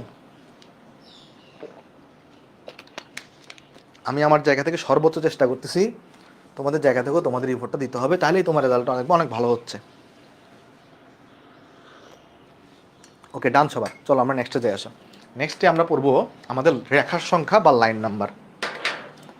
তো ব্যাপারটা বুঝো, সেটা হইল ধরা যাক এটা হচ্ছে আমার কাছে একটা n = 3 নাম্বার রেখা। ধরো এরকম আরও রেখা হইতে পারে আমার কাছে। এটার আমি ফর্মুলা প্রুফ দেখাবো না, ফর্মুলা প্রুফটা যদিও আমাদের মেইন ক্লাসে দেওয়া আছে। আমি জাস্ট তোমাকে এটা সিম্পল ওই যে নিয়মটা মানে ফর্মুলা দেখাই দিব। ধরো এটা n = 2, ধরো এটা n = 1। এখন ধরো কোনো একটা কারণে তুমি একটি ইলেকট্রনকে উত্তেজিত করে 3 নম্বর কক্ষপথে পাঠাইছো। তুমি কোনো একভাবে একটি ইলেকট্রনকে উত্তেজিত করে 3 নম্বর কক্ষপথে তুমি পাঠাইছো। এখন যখন তুমি উত্তেজিত করা ছেড়ে দিবা, মানে যখন শক্তি সাপ্লাই দেওয়া ছেড়ে দিবা, তখন সেই ইলেকট্রনটা তার ভূমি স্তরে ফেরত আসবে। এখন ভূমি স্তরে সে কয়ভাবে আসতে পারে দেখো, সে এমন হতে পারে সে ডিরেক্ট এখান থেকে এখানে জাম দিতে পারে, মানে 3 নাম্বার থেকে 1 নম্বরে জাম দিতে পারে। তো সে যখন 3 নাম্বার থেকে যখন 1 নম্বরে জাম দিবে, তখন তুমি কি পাবা? একটা কিন্তু এখান থেকে বিকিরণ দেখা তুমি দেখতে পারবা। তুমি এখান থেকে বিকিরণ, একটা পার্টিকুলার ওয়েভলেন্থের একটা বিকিরণ রেখা তুমি দেখতে পারবা। তাহলে এটাকে আমরা কি বলতে পারি? একটা বিকিরণ রেখা যেটা দেখতে পারবা, এটাকে আমরা বলতে পারি একটা বর্ণালী বা একটা স্পেকট্রা, একটা স্পেকট্রাল লাইন বলতে পারি, বা বর্ণালী রেখা বলতে পারি, কেমন? তাহলে এটাকে আমি কি বলতে পারি? যখন একটা উচ্চ শক্তি স্তর থেকে ইলেকট্রন নিম্ন শক্তি স্তরে জাম দিল, তখন এখানে একটা পার্টিকুলার ওয়েভলেন্থের বা একটা পার্টিকুলার তরঙ্গ দৈর্ঘ্যের তুমি একটা স্পেকট্রাল লাইন এখানে পাবা। একটা বর্ণালী রেখা এখানে পাবা। তাহলে এখানে তুমি একটা কি পাবা, একটা এই জায়গায় তুমি একটা বর্ণালী রেখা পাবা বা একটা স্পেকট্রাল লাইন পাবা। বর্ণালী রেখা পাবা, যে কোনো একটা পার্টিকুলার তরঙ্গ দৈর্ঘ্য হইতে পারে, ধরো λ1 তরঙ্গ দৈর্ঘ্য নিলা, হ্যাঁ, একটা বর্ণালী রেখা পাবা বা একটা, যেটা তুমি ইংলিশে বলতে পারো স্পেকট্রাল লাইনও বলতে পারো। এটাকে তুমি ইংলিশে কি বলতে পারো, স্পেকট্রাল লাইনও তুমি বলতে পারো। আচ্ছা, এবার চিন্তা করে দেখো, ইলেকট্রন তো এমনও হইতে পারতো, ধরো সেই ইলেকট্রনটা 3 থেকে, ধরো ইলেকট্রনটা এখানে ছিল 3-এ ছিল, সে ধরো আগে 2-এ আসলো, সে কোথায় আসলো, আগে 2-এ আসলো। তাহলে এমনও হইতে পারতো ইলেকট্রনটা 3 থেকে কই আসলো, 3 থেকে 2-এ আসলো। তো যদি 3 থেকে 2-এ আসে, তাহলে তুমি এখানে ডিফারেন্ট একটা বর্ণালী রেখা পাবা, তুমি ডিফারেন্ট একটা বর্ণালী রেখা পাবা, যার তরঙ্গ দৈর্ঘ্য কী হবে, ডিফারেন্ট হবে। ধরো তার তরঙ্গ দৈর্ঘ্য হবে λ2, তাহলে এটা একটা কি ডিফারেন্ট একটা স্পেকট্রাল লাইন তুমি এখানে পাচ্ছ। আবার এবার 2-এ এসে কি সে থেমে থাকবে, আনসার হচ্ছে না, কারণ তাকে তো একদম গ্রাউন্ড স্টেটে ফিরতে হবে। তো 2-এ আসার পরে সে কোথায় ব্যাক করবে আবার বলো, সে কিন্তু আবার 1 নম্বরে ব্যাক করবে। তাহলে তখন তুমি এখান থেকে তুমি কিন্তু আরেকটা স্পেকট্রাল লাইন পাইতে পারো। তাহলে যখন 2-এ আসলো, 2 থেকে কিন্তু সে থেমে থাকবে না, 2-এ থেকে সে আবার 1-এও আসতে পারে। 2-এ থেকে সে যখন 1-এ আসবে, তাহলে এখানে তুমি কিন্তু আরেকটা বর্ণালী রেখা এখানে পাবা, যার ধরো এখানে ওয়েভলেন্থ, একটা পার্টিকুলার ওয়েভলেন্থ λ3 এখানে হইতে পারে। তাহলে এটাও কিন্তু তুমি স্পেকট্রাল লাইন এটাকে বলতে পারো। এবার আমার কথা হচ্ছে, বলো তো এখান থেকে তাহলে তুমি টোটাল বর্ণালী রেখা কয়টা পাইলা, টোটাল কয়টা বর্ণালী রেখা পাইলা বা কয়টা বর্ণালী রেখা পাইতে পারো। এখানে মোট বর্ণালী রেখা পাইলা তুমি 3টা। তাহলে কেউ যদি 3 থেকে যদি 1-এ জাম দেয়, মানে যদি আমার কাছে যদি বলা থাকে, আমার n হাই হচ্ছে 3 আর আমার n লো হচ্ছে 1, তাহলে এখানে মোট বর্ণালী রেখার সংখ্যা কত, তাহলে এখানে মোট বর্ণালী রেখার সংখ্যা হবে 3, কারণ 3টা তুমি পাইতে পারো। মোট যে উপায় তাকেই বলে মোট বর্ণালী রেখার সংখ্যা। তো এটার একটা ফর্মুলা আছে, সেটা হচ্ছে ওকে দেখো সেটা কি, সেটা হলো মোট বর্ণালী সংখ্যা, এটার একটা ফর্মুলা আছে, মোট বর্ণালী সংখ্যা। এটার ফর্মুলা হইল n high minus n low. এটা ফর্মুলা কি, এটা ফর্মুলা হইল n high minus n low গুণন n high minus n low plus 1 divided by 2। তাহলে n high minus n low into n high minus n low plus 1 divided by 2, এটাই হলো মোট বর্ণালীর সংখ্যা। যেমন দেখো তুমি যদি এখানে বসাইতা, এখানে 3 বসাও, এখানে 1 বসাও, 2 থাকবে, 3 বসাও 1 বসাও, তাহলে 2 ইন্টু 3 থাকবে, আবার নিচে আছে 2, কাটাকাটি করে এখানে তাহলে 3ই আসবে আনসার। বুঝতে পারছো? তাহলে এইভাবে করে তুমি কিন্তু বের করে ফেলতে পারতো। যেমন এখানে মোট বর্ণালীর সংখ্যা কত হবে দেখো, তুমি চাইলে এখানে বের করতে পারতা যে ফর্মুলা দিয়ে। এই জায়গায় তুমি যদি মোট বর্ণালী সংখ্যা বের করতে চাইতা, মোট বর্ণালী সংখ্যা, বর্ণালী রেখার সংখ্যা, মোট বর্ণালী রেখার সংখ্যা, এটা কত আসতো এখানে, এটা আসতো 3 মাইনাস 1 প্লাস 1 ডিভাইডেড বাই এখানে আসতো 2, তাহলে এখানে হয়তো আনসার হইতো 3। বুঝতে পারছো? এরকম হইতো ব্যাপারটা। আশা করি এই জিনিসটা এখানে বুঝতে পারছো। তাহলে চলে মোট বর্ণালী রেখা এখানে একটা ওয়ার্ড অ্যাড করে দিই, রেখা, মোট বর্ণালী রেখার সংখ্যা। আশা করি কনসেপ্টটা আমাদের সবার কাছে এখানে ক্লিয়ার হয়ে গেছে। তাহলে চলো আমরা নেক্সটে চলে যাব। বাট নেক্সটে যাওয়ার আগে আমি এখান থেকে চলো আরেকটা জিনিস তোমাকে দেখাই দিয়ে আসো। আচ্ছা চলো আমরা যাই, নেক্সটে যাই আসো। ধরো এরকম বললো আমাকে, যে আমাকে বললো আমার একটা ইলেকট্রন 4 নাম্বার থেকে 1 নাম্বারে জাম্প করবে। ধরো যাক আমাকে বললো আমার একটা ইলেকট্রন আছে, এটা কি করবে, এটা 4 নাম্বার থেকে 1 নাম্বারে জাম্প করবে। তো 4 নাম্বার থেকে 1 নাম্বারে জাম্প করলে বলো তো এখানে মোট বর্ণালী রেখার সংখ্যা কত হবে, এখানে মোট বর্ণালী রেখার সংখ্যা কত হবে। তুমি বলবো ভাই এটা তো খুব সোজা বের করা, একটু আগে আপনি শিখাইছেন ফর্মুলা, মানে আমার প্রমাণ দরকার নেই, কেমন ফর্মুলা আমার দরকার।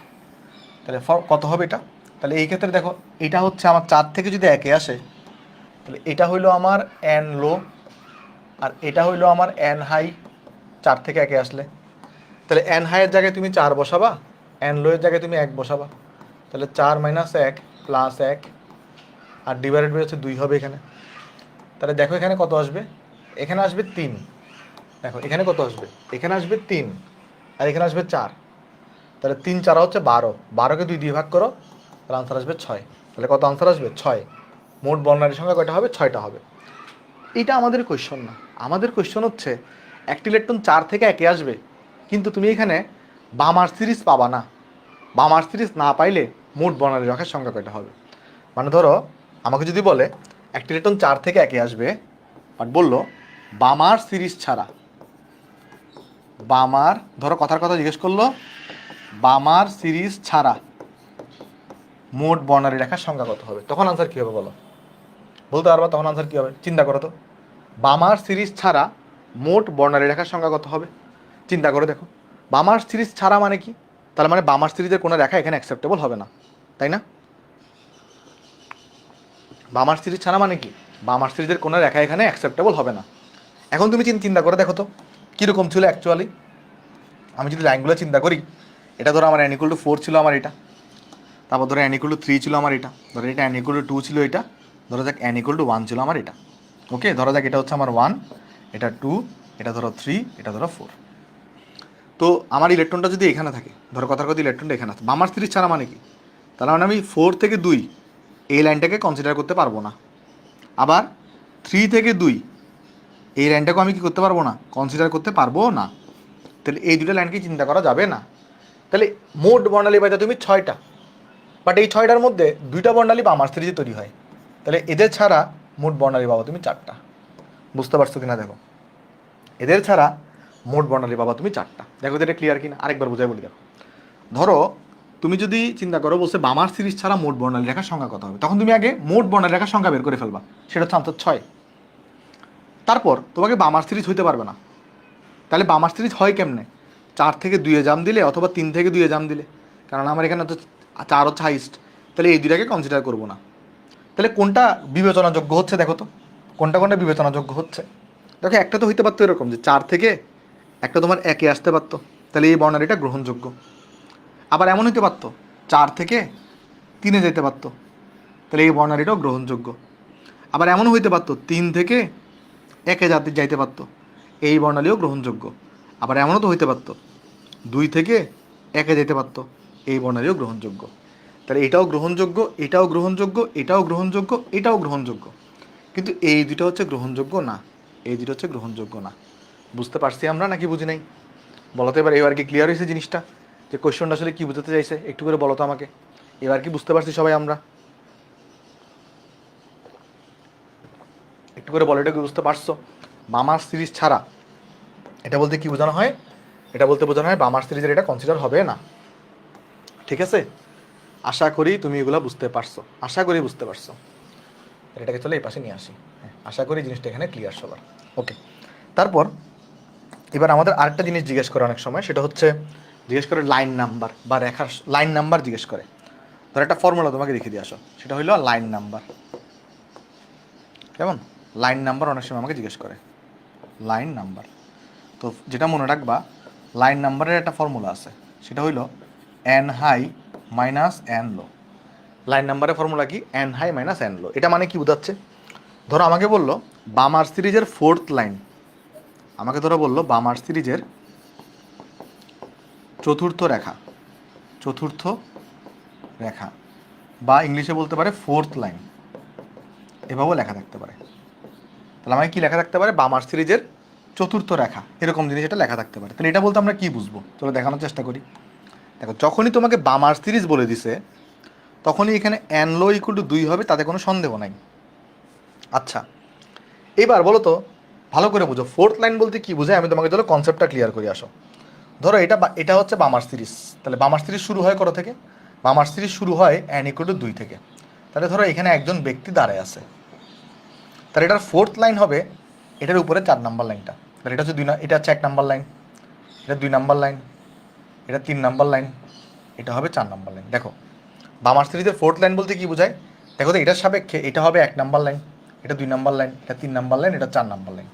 তাহলে 6 যেটা, এটাকে আমি বলতে পারি বামার সিরিজের 4 নাম্বার লাইন, কারণ এটাকে তুমি রেফারেন্স ধরছো, এটার সাপেক্ষে 1 2 3 4 নাম্বার লাইন হচ্ছে এটা। তাহলে বামার সিরিজের 4th লাইন, এটা তুমি এত ক্যালকুলেশন করতে সময় নাই, তুমি কিভাবে করবা? তুমি যেটা করবা, এখানে দেখো, এখানে আমার লাইন নাম্বার ইকুয়াল টু দেওয়া কত? লাইন নাম্বার ইকুয়াল টু 4 দেওয়া, লাইন নাম্বার ইকুয়াল টু 4 দেওয়া। তাহলে 4 ইকুয়াল টু কী হবে? এন হাই মাইনাস এন লো হবে। এখন যেহেতু বামার সিরিজ বলেছে, তাহলে এন লো হচ্ছে 2, তাহলে এন লো তুমি 2 বসাই দাও, তাহলে 4 ইকুয়াল টু কত হবে, এন হাই মাইনাস 2, তাহলে এন হাই ইকুয়াল টু কত আসবে তোমার কাছে, এখানে 6 চলে আসবে। তাহলে এইভাবে করে তুমি বের করতে পারবা, এন হাই ইকুয়াল টু 6 হবে। বুঝতে পারছি সবাই? একটু করে বলো তো বুঝতে পারছো কিনা। তাহলে যদি তোমাকে রেখার সংখ্যা বের করতে বলে, তাহলে এইভাবে করে তুমি কিন্তু বের করতে পারো রেখার সংখ্যাটা। ওকে, ঠিক আছে, আশা করি তুমি জিনিসগুলো এখানে সবাই বুঝতে পারছো। তাহলে চলো আমরা আরেকটা চলে যাই, আসো লাইন নাম্বারের আমরা আরেকটা কনসেপ্ট দেখি, আসো লাইন নাম্বারের আমরা আরেকটা কনসেপ্ট দেখি, পর আমরা ম্যাথে চলে যাচ্ছি। সেই কনসেপ্টটা হলো 3টা লাইন আছে, একটাকে আমরা বলি আলফা লাইন, বা এটাকে অনেক সময় এইচ আলফা লাইনও বলে, হাইড্রোজেনের আলফা লাইন, কেমন? তারপরে আরেকটা আছে বিটা লাইন। চলো এগুলোকে সবগুলোকে লিখবো, দাঁড়াও আগে লিখে ফেলি, এই জিনিসটাকে কপি করে ফেলি। হ্যাঁ, ওকে, দেখো একটা তো আলফা লিখলা, আরেকটা আছে বিটা।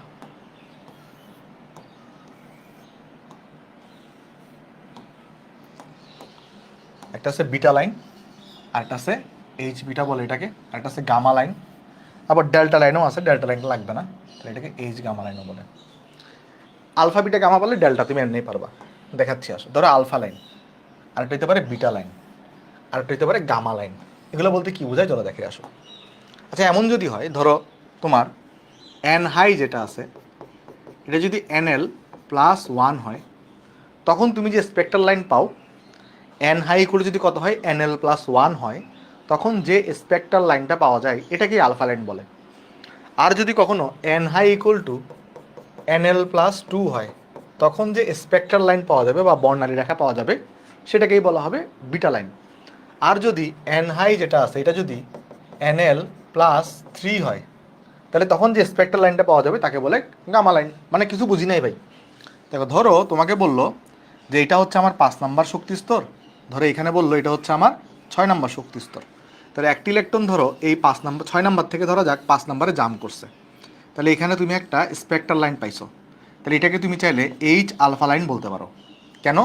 কারণ এখানে দেখো 6 আর এটা দেখো 5, তাহলে এটাকে তুমি যদি এন হাই চিন্তা করো, মানে এটাকে তুমি যদি কি বলো, এটাকে তুমি যদি এন হাই বলো আর এটাকে তুমি যদি এন লো বলো, দেখো এখানে এই সম্পর্কটা মেনটেন করছে কিনা, যে N high equal two NL+1, তাহলে এই সম্পর্ক মেনটেন করলে এই স্পেক্ট্রাল লাইনকে তুমি তখন বলবা H alpha line.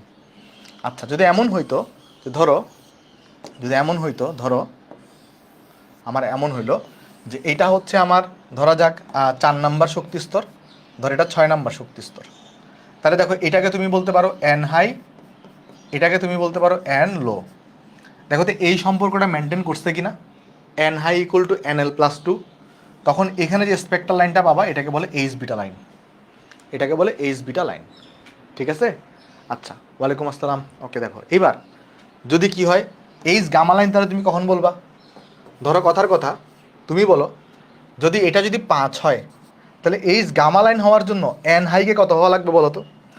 H gamma line হওয়ার জন্য এন হাইকে কত হওয়া লাগবে? আচ্ছা, আগের স্লাইড বোঝাচ্ছি, একটু ধরো, এটা ধৈর্য ধরো। তাহলে দেখো যদি এইচ গামা লাইন হইতে চায় তাহলে এন হাইকে হইতে হবে NL+3, তাহলে এটা যদি 5 হয় তাহলে এটাকে তখনই তুমি গামা লাইন বলতে পারবে। যদি এটা 8 হয় তখন এখানে যে লাইনটা বেরোবে সেটাকে বলবে এইচ গামা, আর ডেল্টা হওয়ার জন্য NL+4 হইতে হয়, আর কিছুই না। তাহলে এবার একজন বলছে এটা একটু বুঝাই দিতেন, চলো বুঝাই দিয়ে আসো। মানে ধরো তোমাকে এরকম বলতে পারে যে বামার সিরিজের চতুর্থ রেখা বা 4th লাইন, তাহলে বামার সিরিজ বলা মানে কি, NL মানে 2। বামার সিরিজে দেখো আমি তোমাকে অলরেডি বলে আসছি যে পার্টিকুলার সিরিজ এগুলো NL এর মানটা ফিক্সড হয়ে থাকে পার্টিকুলার সিরিজের জন্য। তাহলে বামার সিরিজের মানে কি, বামার সিরিজ মানে হচ্ছে NL এর মানটা হচ্ছে 2। চতুর্থ রেখা বলছো, চতুর্থ রেখা, তাহলে লাইন নাম্বার কত? লাইন নাম্বার হচ্ছে এখানে 4। বাট এটার অ্যাকচুয়ালি ফিজিক্যাল মিনিং কি, তুমি যদি বামার সিরিজ চিন্তা করো, বামার সিরিজের রেফারেন্স কোত্থেকে শুরু হয়? বামার সিরিজের রেফারেন্স হচ্ছে 2।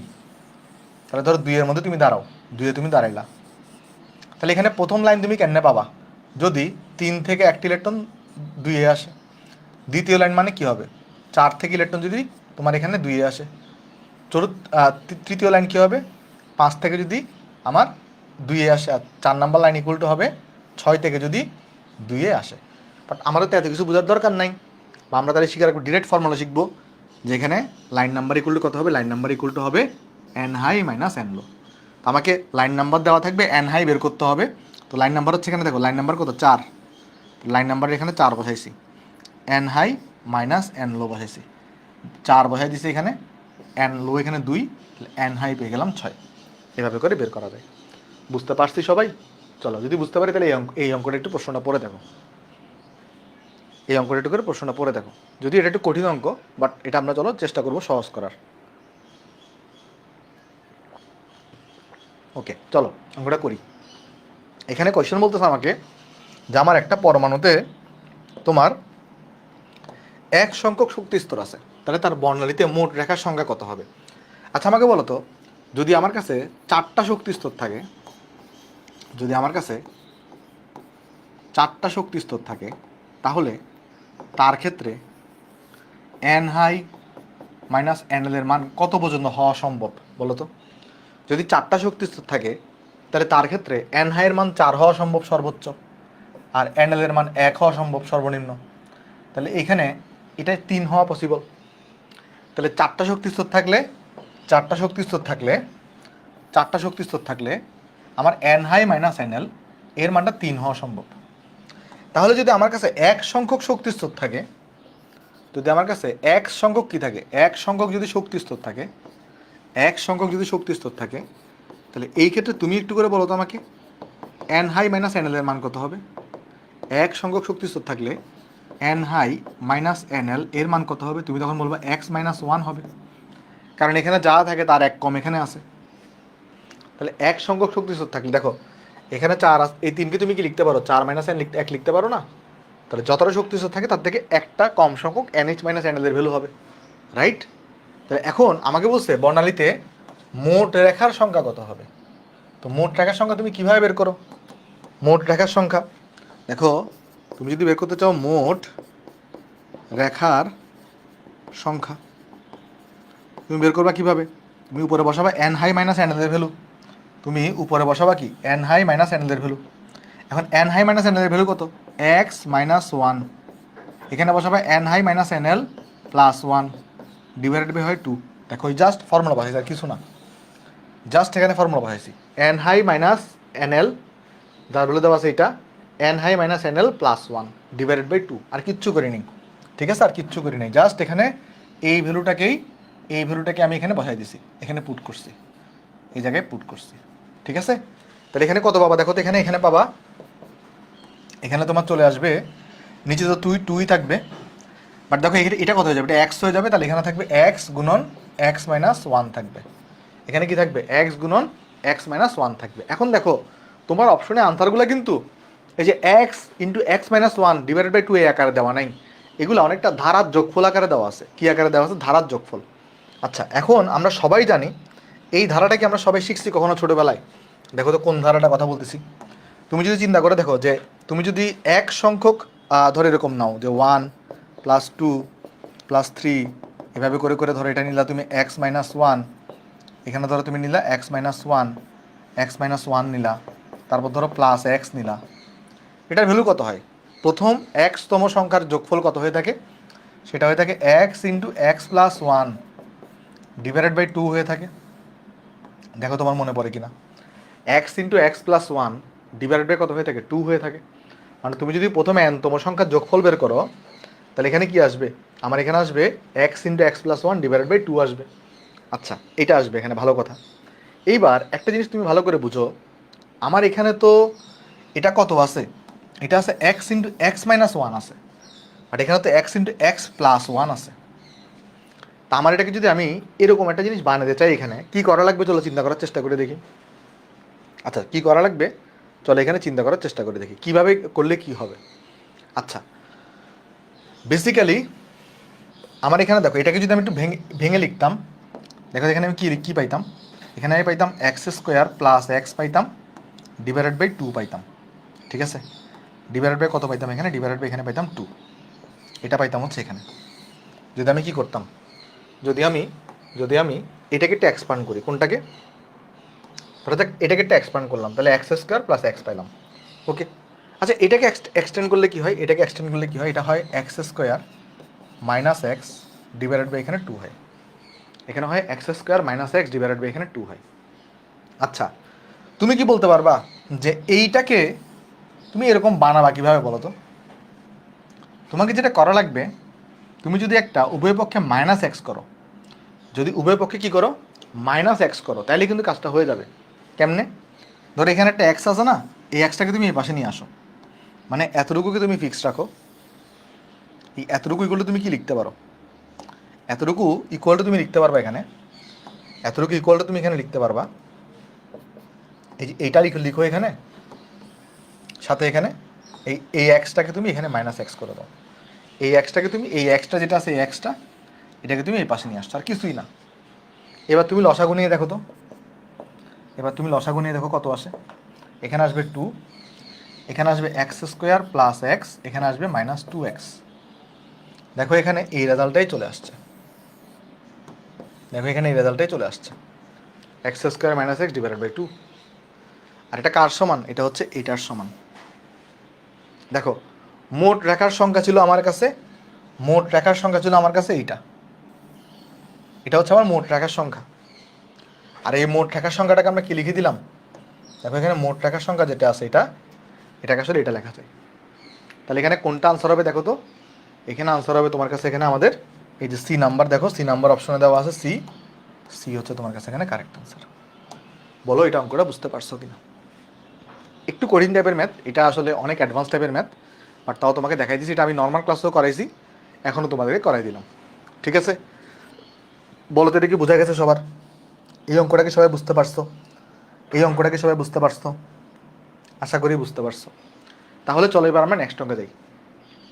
দেখো নেক্সট অঙ্ক বলতেছে হাইড্রোজেন পরমাণুর একটি নমুনায় ইলেকট্রন ষষ্ঠ কক্ষপথ থেকে দ্বিতীয় কক্ষপথে মাল্টি স্টেপে ট্রানজিশন করে, মানে মাল্টি স্টেপ মানে কি ভেঙে ভেঙে আসতে পারে।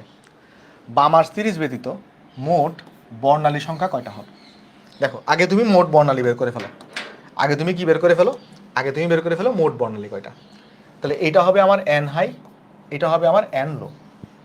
তাহলে এখানে আগে বের করো যে আমার মোট বর্ণালী রেখার সংখ্যা কত হবে। এটা ইকুয়াল টু হবে, আমরা সবাই জানি উপরে বসাবা এন হাই মাইনাস এন লো, তার মানে 6 মাইনাস 2, তারপর হচ্ছে 6 মাইনাস 2 প্লাস 1 ডিভাইডেড বাই 2। তাহলে দেখো এখানে কত আসবে, উপরে আসবে 4 ইন্টু, দেখো এখানে 4, এখানে আসবে কত, এখানে আসবে 5, তাই না? 4 ইন্টু 5 মানে হচ্ছে 20, 20কে তুমি 2 দিয়ে ভাগ করে এখানে আনসার আসবে 10, আনসার আসবে এখানে 10। তাহলে এইবার বলছে বামার সিরিজ ব্যতীত, বামার সিরিজ ব্যতীত মানে কি, দেখো তোমার কাছে আছে কি কি, তোমার কাছে একটা 6 নাম্বার কক্ষপথ আছে, তোমার কাছে 6 নাম্বার কক্ষপথ আছে, তোমার কাছে একটা 5 নাম্বার কক্ষপথ আছে, 4 নাম্বার আছে, তারপর তোমার কাছে 3 নাম্বার আছে, তারপর তোমার কাছে এখানে 2 নাম্বার আছে, রাইট? আচ্ছা দেখো এখানে কি বুঝাইছে আমি তোমাকে ধরো এক্সপ্লেন করি, আসো। দেখো এখন তোমার কোয়েশ্চনে বলছে কি, দেখো কোয়েশ্চনে বলছে আমার ইলেকট্রনগুলা, এটা হচ্ছে 6, এটা 5, এটা 4, এটা 3, এটা 2। আমার ইলেকট্রনগুলা 6 থেকে কই আসবে, 2 এ আসবে, বাট 2 এ আসা যাবে না, কারণ এটা বামার সিরিজ ব্যতীত বলছে। তার মানে এই 6 থেকে যদি 2 এ আসে তাহলে এটা হবে না, এই ট্রানজিশনটা অ্যাকসেপ্টেবল না। আবার 5 থেকেও কি আসতে পারবে না, 2 এ আসতে পারবে না, এটা অ্যাকসেপ্টেবল না। 4 থেকেও 2 এ আসাটা অ্যাকসেপ্টেবল না, 3 থেকেও 2 এ আসাটা অ্যাকসেপ্টেবল না। তাহলে এরকম এগুলো অ্যাকসেপ্টেবল হচ্ছে না। তাহলে এরকম কয়টা রেখা বাদ যাচ্ছে, 4টা রেখা বাদ যাচ্ছে। তুমি 10 থেকে তখন 4 বাদ দিয়ে দাও, তাহলে হবে 6। তাহলে এটাই হবে তোমার এই যে আমার বামার সিরিজ ব্যতীত বর্ণালী রেখার সংখ্যা, এটাই হবে আমার বামার সিরিজ ব্যতীত বর্ণালী রেখার সংখ্যা। দেখো এই জিনিসটা এখানে বোঝা গেছে কিনা, সবার কি ক্লিয়ার এই জিনিসটা? দেখো তো এগুলো বামার সিরিজ ব্যতীত, তাহলে বামার সিরিজ 2 নাম্বার আসতে পারবে না, বাকিগুলো হবে। ঠিক আছে, চলো নেক্সটে চলে যাই। নেক্সটে বলতেছে প্যাস্টেন সিরিজের চতুর্থ লাইনের তরঙ্গ দৈর্ঘ্য কত নির্ণয় করো। দেখো প্যাস্টেন সিরিজ, তাহলে প্যাস্টেন সিরিজ বললে এন লো কত হবে, লাইমেন বামার প্যাস্টেন এন লো হবে 3।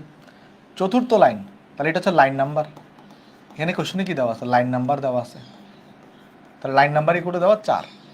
তাহলে বলো তো আমরা সবাই জানি লাইন নাম্বার ইকুয়াল টু হয় এন হাই মাইনাস এন লো, তো অলরেডি তো আমি এন লো জানি 3, তাহলে এখানে এন হাই কত আসবে, 4 যোগ 3 আসবে, তাহলে এটা হবে 7। তাহলে এখানে তোমার এন লো এর ভ্যালু হচ্ছে 3, এন হাই এর ভ্যালু হচ্ছে 7, তোমাকে বলছে তরঙ্গ দৈর্ঘ্য নির্ণয় করো।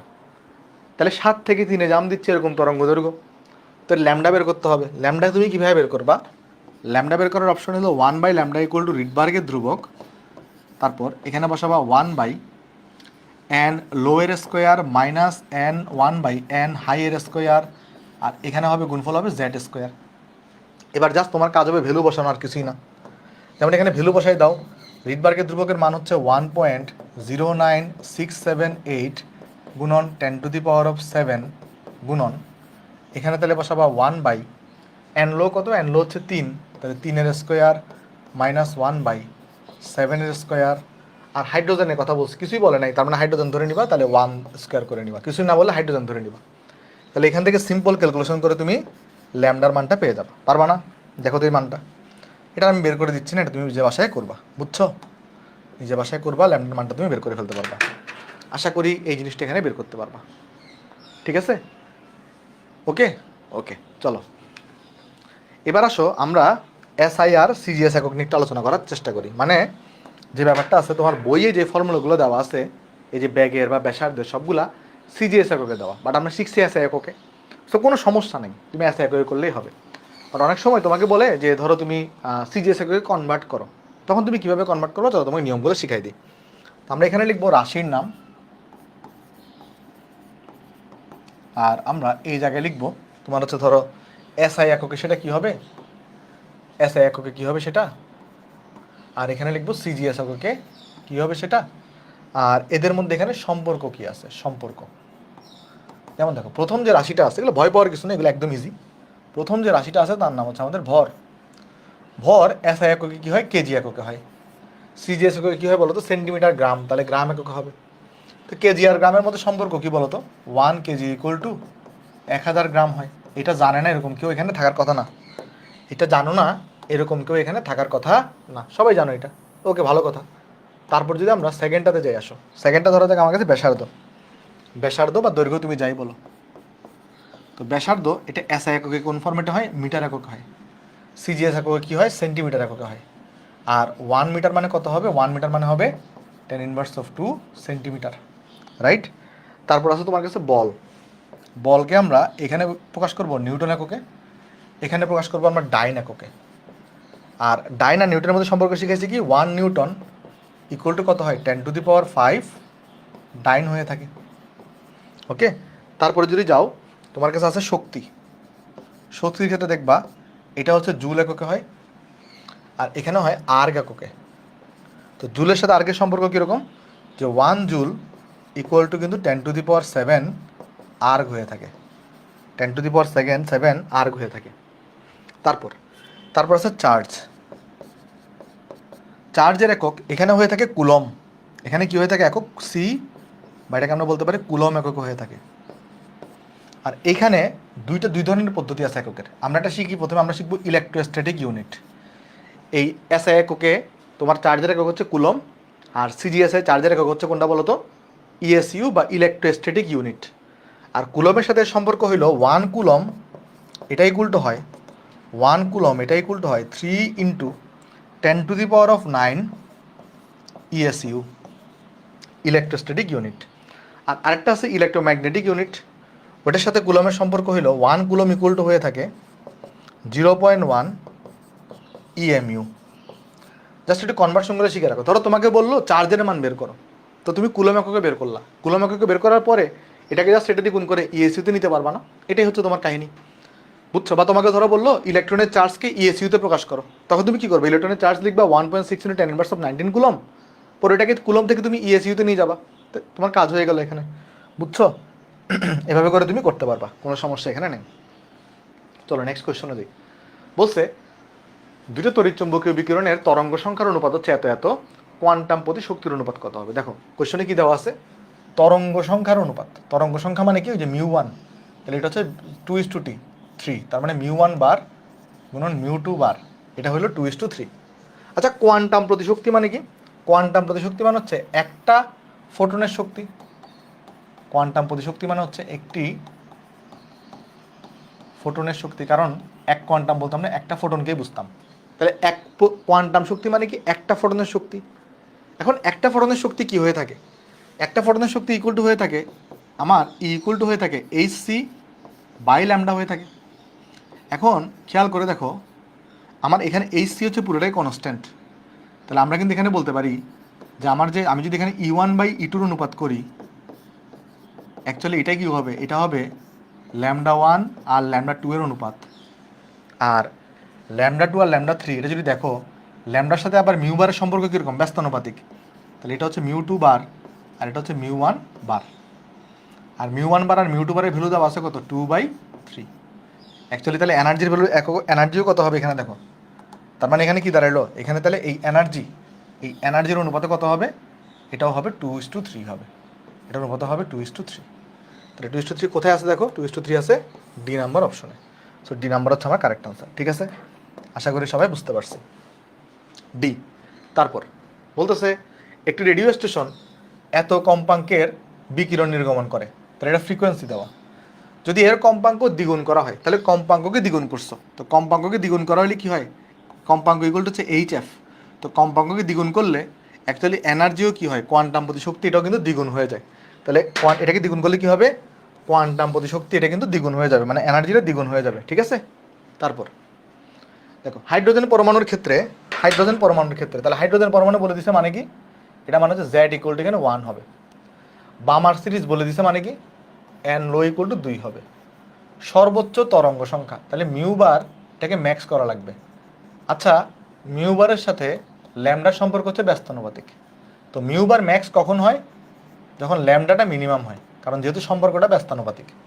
আচ্ছা, ল্যামডা মিনিমাম কখন হয়, যখন ডেল্টা এন যখন বেশি হয়। আচ্ছা, ডেল্টা এন কখন বেশি হয়, যখন এন হাইটা ইনফিনিটি হয়। মনে পড়ে কিনা দেখো, তোমাকে এটা গতদিন এগুলো পড়াইছি। তাহলে আমাকে যখন বলছে মিউ বার ম্যাক্স বের করো, মিউ বার ম্যাক্সের শর্ত হচ্ছে এন হাই তুমি ইনফিনিটি বসাবা। এন হাই তুমি কত বসাবা, এন হাই তুমি ইনফিনিটি বসাবা, তাহলে তুমি সর্বোচ্চ তরঙ্গ সংখ্যা পেয়ে যাবা। তাহলে এখন দেখো আমাদের ফর্মুলা কি বলে, আমাকে ফর্মুলা বলে 1/λ ইকুয়াল টু রিডবার্গের ধ্রুবক গুণন 1/n লো এর স্কোয়ার মাইনাস 1/n হাই এর স্কোয়ার আর জ্যাট স্কোয়ার। আচ্ছা, এটাকেই কিন্তু চাইলে আমি মিউ বারও লিখতে পারি, কারণ 1/λ মানে তো মিউ বার। তো যখনই আমি কি বের করব, এখানে এই যে মিউ বার ম্যাক্স বের করব, তখন এখানে আমি লিখবো রিডবার্গের ধ্রুবক, তারপর এখানে কি লিখবো, তারপর এখানে লিখবো 1/nl স্কোয়ার। এনএল এখানে কত, এনএলটা এখানে কত দেখো তো, যেহেতু বামার বলে দিচ্ছে তাহলে এনএল হচ্ছে 2 এর স্কোয়ার মাইনাস এন হাইতে এখানে ইনফিনিটি বসাবো। কেন, কারণ যেহেতু আমাকে মিউ বার ম্যাক্স বের করতে হবে। স্যার মিউ বার ম্যাক্স কখন হয়, যখন এন হাইটে ইনফিনিটি হয়। তাহলে এখানে আমরা কি বের করে কি পেয়ে যাবো, এখানে দেখো এখানে আমরা পেয়ে যাবো যে আমার মিউ বার ম্যাক্স এটার ভ্যালু অ্যাকচুয়ালি রিডবার্গের ধ্রুবক /4। তাহলে দেখো এটার ভ্যালু কত আসে, এটা ভ্যালু আসবে 1.0109678 10⁻7 /4। তাহলে 2.74195 গুণন 10⁻6, এটার একক হবে মিটার ইনভার্স 1। যেহেতু ল্যামডার এককের উল্টা, তাহলে এটার একক হবে মিটার ইনভার্স 1 হবে। ঠিক আছে, সো আশা রাখতেছি এই অঙ্কটা আমরা সবাই এখানে বুঝতে পারছি। এতটুকু হচ্ছে আমার কাছে আনসার। দেখো অঙ্কটা তুলে ফেলো, তোলা হইলে একটা আমাকে বলো। আর বেশিক্ষণ নেই, আর 10-15 মিনিট পড়াবো। আমরা তো এখন ম্যাথ প্র্যাকটিস করবো, থিওরি আজকাল করবো না। আমরা ওয়েব পার্টিকেল ডিউরিটি থেকে নেক্সট দিন স্টার্ট করবো। ওকে, সো আশা করি এই জিনিসটা এখানে সবাই বুঝতে পারছি। তাহলে চলো আমরা নেক্সটে যাব। ওকে, নেক্সটে যাবো, আসো। ওকে, চলো আমরা নেক্সটে চলে যাই। দেখো নেক্সটে বলতেছে হাইড্রোজেন পরমাণুর চতুর্থ কক্ষপথের ব্যাসার্ধ দেওয়া আছে এত। তাহলে ওই কক্ষে ইলেকট্রনের গতিবেগ বের করতে বলছে। তো তোমাকে ব্যাসার্ধ দেওয়া থাকলে কখনো যদি গতিবেগ বের করতে বলে, দেখো গতিবেগের আলাদা ফর্মুলা তুমি শিখছো, সেটা কোনটা, Vn ইকুয়াল টু 2.18 গুণন 10⁻6 ইন্টু Z/n। বাট ওটা দিয়ে তুমি করবা না। তোমাকে আমি বলছি যদি কখনো ব্যাসার্ধ দেওয়া থাকে আর ব্যাগ বের করতে বলে, আর কি বের করতে বলে, ব্যাগ বের করতে বলে, তাহলে কিন্তু আমরা বের করবো কোন সূত্র ইউজ করবো, NH/2π গুণন mvr। বা ব্যাগ দেওয়া থাকলে ব্যাসার্ধ বের করতে বললো, সেম কাজটাই করব। তাহলে এখন দেখো এখানে আমি তাহলে কী ফর্মুলা লিখতে পারি, NH/2π গুণন m vn/rn।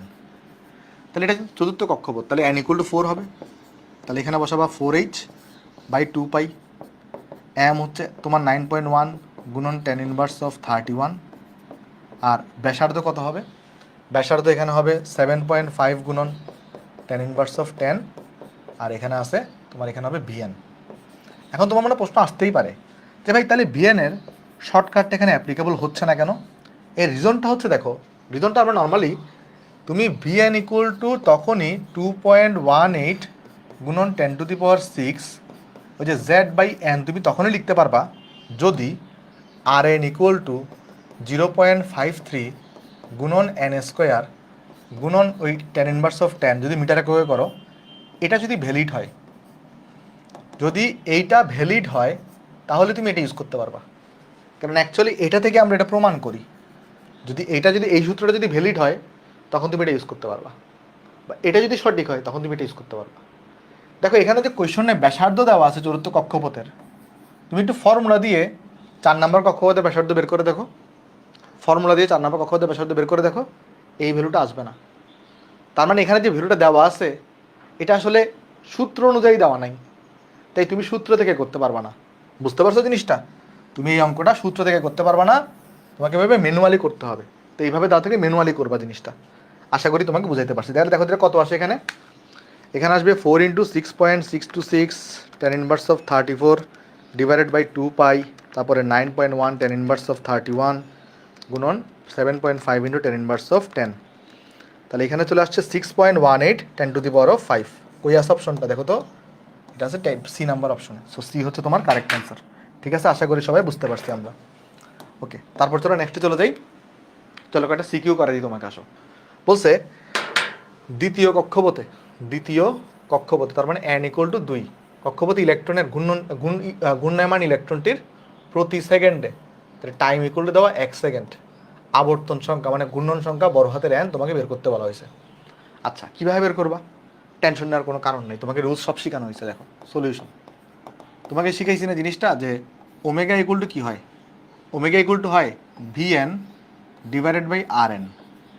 আর ওমেগার আরেকটা ফর্মুলা ছিল, সেটা হচ্ছে 2π গুণন বড় হাতের n ডিভাইডেড বাই টি ছিল। মনে পড়ে কিনা দেখো। তাহলে বেসিক্যালি তোমাকে কি করতে হবে, দ্বিতীয় কক্ষপথে ইলেকট্রনের ব্যাগ তোমার লাগবে, দ্বিতীয় কক্ষপথে ব্যাসার্ধ তোমার লাগবে। তুমি টি এর মান জানো 1 সেকেন্ড, তাহলে n এখান থেকে বের করে ফেলতে পারবা। ইজি অঙ্ক, একদম ইজি অঙ্ক। চলো দেখাই আসো কীভাবে বের করবা। তুমি আগে আর এন এর ফর্মুলা লিখবা, প্রথমে আগে তুমি আর এন এর এই যে ধরে কোন ফর্মুলা লিখবা, ওই যে যেই ফর্মুলা শিখে আসছো, কেমন, যেই ফর্মুলা πm² ডিভাইডেড বাই, ওই ফর্মুলা তুমি এখানে লিখবা। পরে লিখে ওইখানে তুমি ভ্যালুগুলো বসায়ে তুমি এরপরে কী পাবা, 0.53 গুণন n² মানে z² বাই n² পাবা এখানে, রাইট। তারপর এখানে পাবা কত, ইন্টু 10⁻10 পাবা যদি মিটার এককে লিখো। তারপর তুমি এখানে ভ্যালু বসাও, তারপর ভ্যালু বসায় কত পাবা এখানে। আর এখানে কিন্তু z = 1 দেওয়াই আছে, মানে হাইড্রোজেন এটা বলাই আছে, তাই আমি জেডকে কনসিডার করতেছি না, যেহেতু আমাকে হাইড্রোজেন বলেই দিছে, তাই আর আমি জেডকে চিন্তা করতেছি না। কত আসবে দেখো এখানে আসবে 0.53 গুণন 10⁻10, আর এখানে n কত, n হচ্ছে 2, তাহলে এটা আসবে 4। এটা এরকম থাকুক, কোনো সমস্যা নাই। তাহলে এত তাহলে আচ্ছা চলো বেরি করে ফেলি আসো। আচ্ছা চলো দেখি কত আসে এখানে। দেখো কত আসে এটা, 0.53 × 10⁻10 গুণন 4, তাহলে এখানে আসছে 2.12 গুণন 10⁻10 মিটার চলে আসছে। ওকে, ভালো কথা।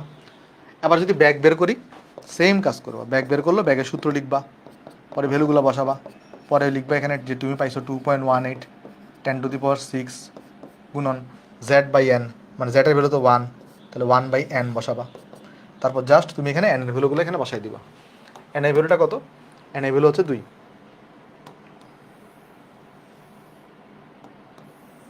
তাহলে এখানে n এর ভ্যালু বসাও কত, দ্বিতীয় কক্ষপথ না, তাহলে 2 বসাই দাও।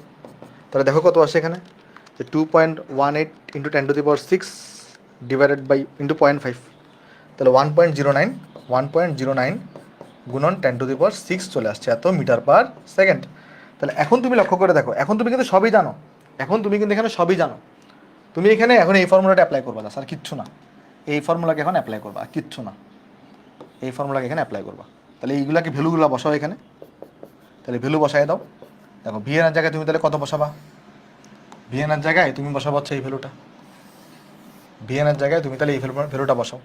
তারপর আর এন এর জায়গায় তাহলে তুমি কত বসাবা, আর এন ইকুয়াল টু এত বসাবা, রাইট।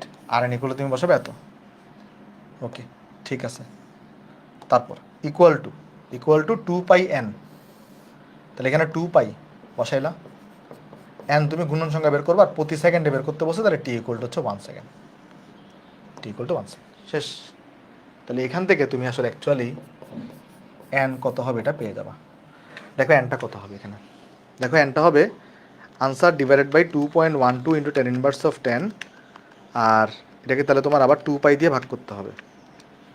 তাহলে এখানে আসবে 8.18, কত আসছে 8.18 গুণন 10 টু দি পাওয়ার অফ 14 বার, তাহলে এতবার ঘুরবে, তাহলে প্রতি সেকেন্ডে এতবার করে ঘুরবে। ঠিক আছে, বুঝতে পারছো কিনা একটু করে দেখো, আমাকে বলো এটা অঙ্কটা বোঝা গেছে কিনা, ক্লিয়ার সবার? আরেকবার বুঝাবো, ওকে আরেকবার বোঝাচ্ছি। দেখো দেখো কোয়েশ্চনে তোমাকে কি বলছে এখানে, কোয়েশ্চনে বলা হয়েছে যে দ্বিতীয় কক্ষপথে মানে কত, n ইকুয়াল টু 2 ঘূর্ণায়মান ইলেকট্রনের প্রতি সেকেন্ডে, তার মানে t ইকুয়াল টু 1 সেকেন্ড দেওয়া, আবর্তন সংখ্যা কত। এখন তোমাকে ফর্মুলা আমি গতকালকে শিখাইছি, ওমেগা ইকুয়াল টু কি হয়, vn/rn হয়, তোমরা পড়ে আসছো ফিজিক্সে, v ইকুয়াল টু ওমেগা আর। আবার ওমেগাকে কি লেখা যায়, 2π/t লেখা যায় পর্যায়কাল। আবার এটাকে ভেঙে কি লেখা যায়, তো 2πn/t, এটা লিখতে পারতাম না আমরা, এটাকে লিখলাম এখানে, যেখানে n দ্বারা বোঝা হচ্ছে আবর্তন সংখ্যা অথবা ঘূর্ণন সংখ্যা। তুমি প্রথমে আগে ব্যাসার্ধ বের করলা, ব্যাসার্ধের ফর্মুলা লিখবা, ওই ডাটা বসাবা, তারপরে এইগুলা কীভাবে বের করবা, জাস্ট এখানে n এর জায়গায় তুমি তাহলে 2 বসাই দিলা, 2 মানে কত 4, তাহলে এখানে তুমি ভ্যালু পাইলা। পরে vn এরও তুমি ফর্মুলা লিখবা, ভ্যালু বসাবা, সব সূত্র লিখবা, সূত্র লেখার পরে এখানে n এর জায়গায় 2 বসাবা, আনসার বের করবা। পরে এই জায়গায় জাস্ট তুমি vn এর মানটা বসাই দিছো এখানে এইটা, rn এর মান বসাই দিছো তুমি এখানে এইটা, তারপরে এখানে তুমি t এর জায়গায় 1 সেকেন্ড বসাইছো, তাহলে তুমি ঘূর্ণন সংখ্যাটা বের করে ফেলছো। বুঝতে পারছো? আশা করি ক্লিয়ার। চলো নেক্সট অঙ্কে যাই আসো। দেখো এখন সিকিউতে এগুলো তুমি পারবা, দেখবা এগুলা মানে না পারার মতো কিছু না আর কি, বুঝছো? দেখো কোশ্চনে কি বলতেছে বি শক্তি স্তরে ইলেকট্রন আপতনের জন্য, আচ্ছা বি শক্তি স্তরে ইলেকট্রন আপতিত হবে, তাহলে কি হবে, বি শক্তি স্তরে ইলেকট্রন আপতনের জন্য, তার মানে কি বি শক্তি স্তরে এসে ইলেকট্রন পড়বে। তাহলে ভালো করে বুঝো, তার মানে বি শক্তি স্তরে এসে ইলেকট্রন এসে পড়বে, তার মানে বি শক্তি স্তরে ইলেকট্রন কি হবে, আপতিত হবে। তাহলে বি শক্তি স্তরে কি হবে, ইলেকট্রনটা আপতিত হবে, রাইট?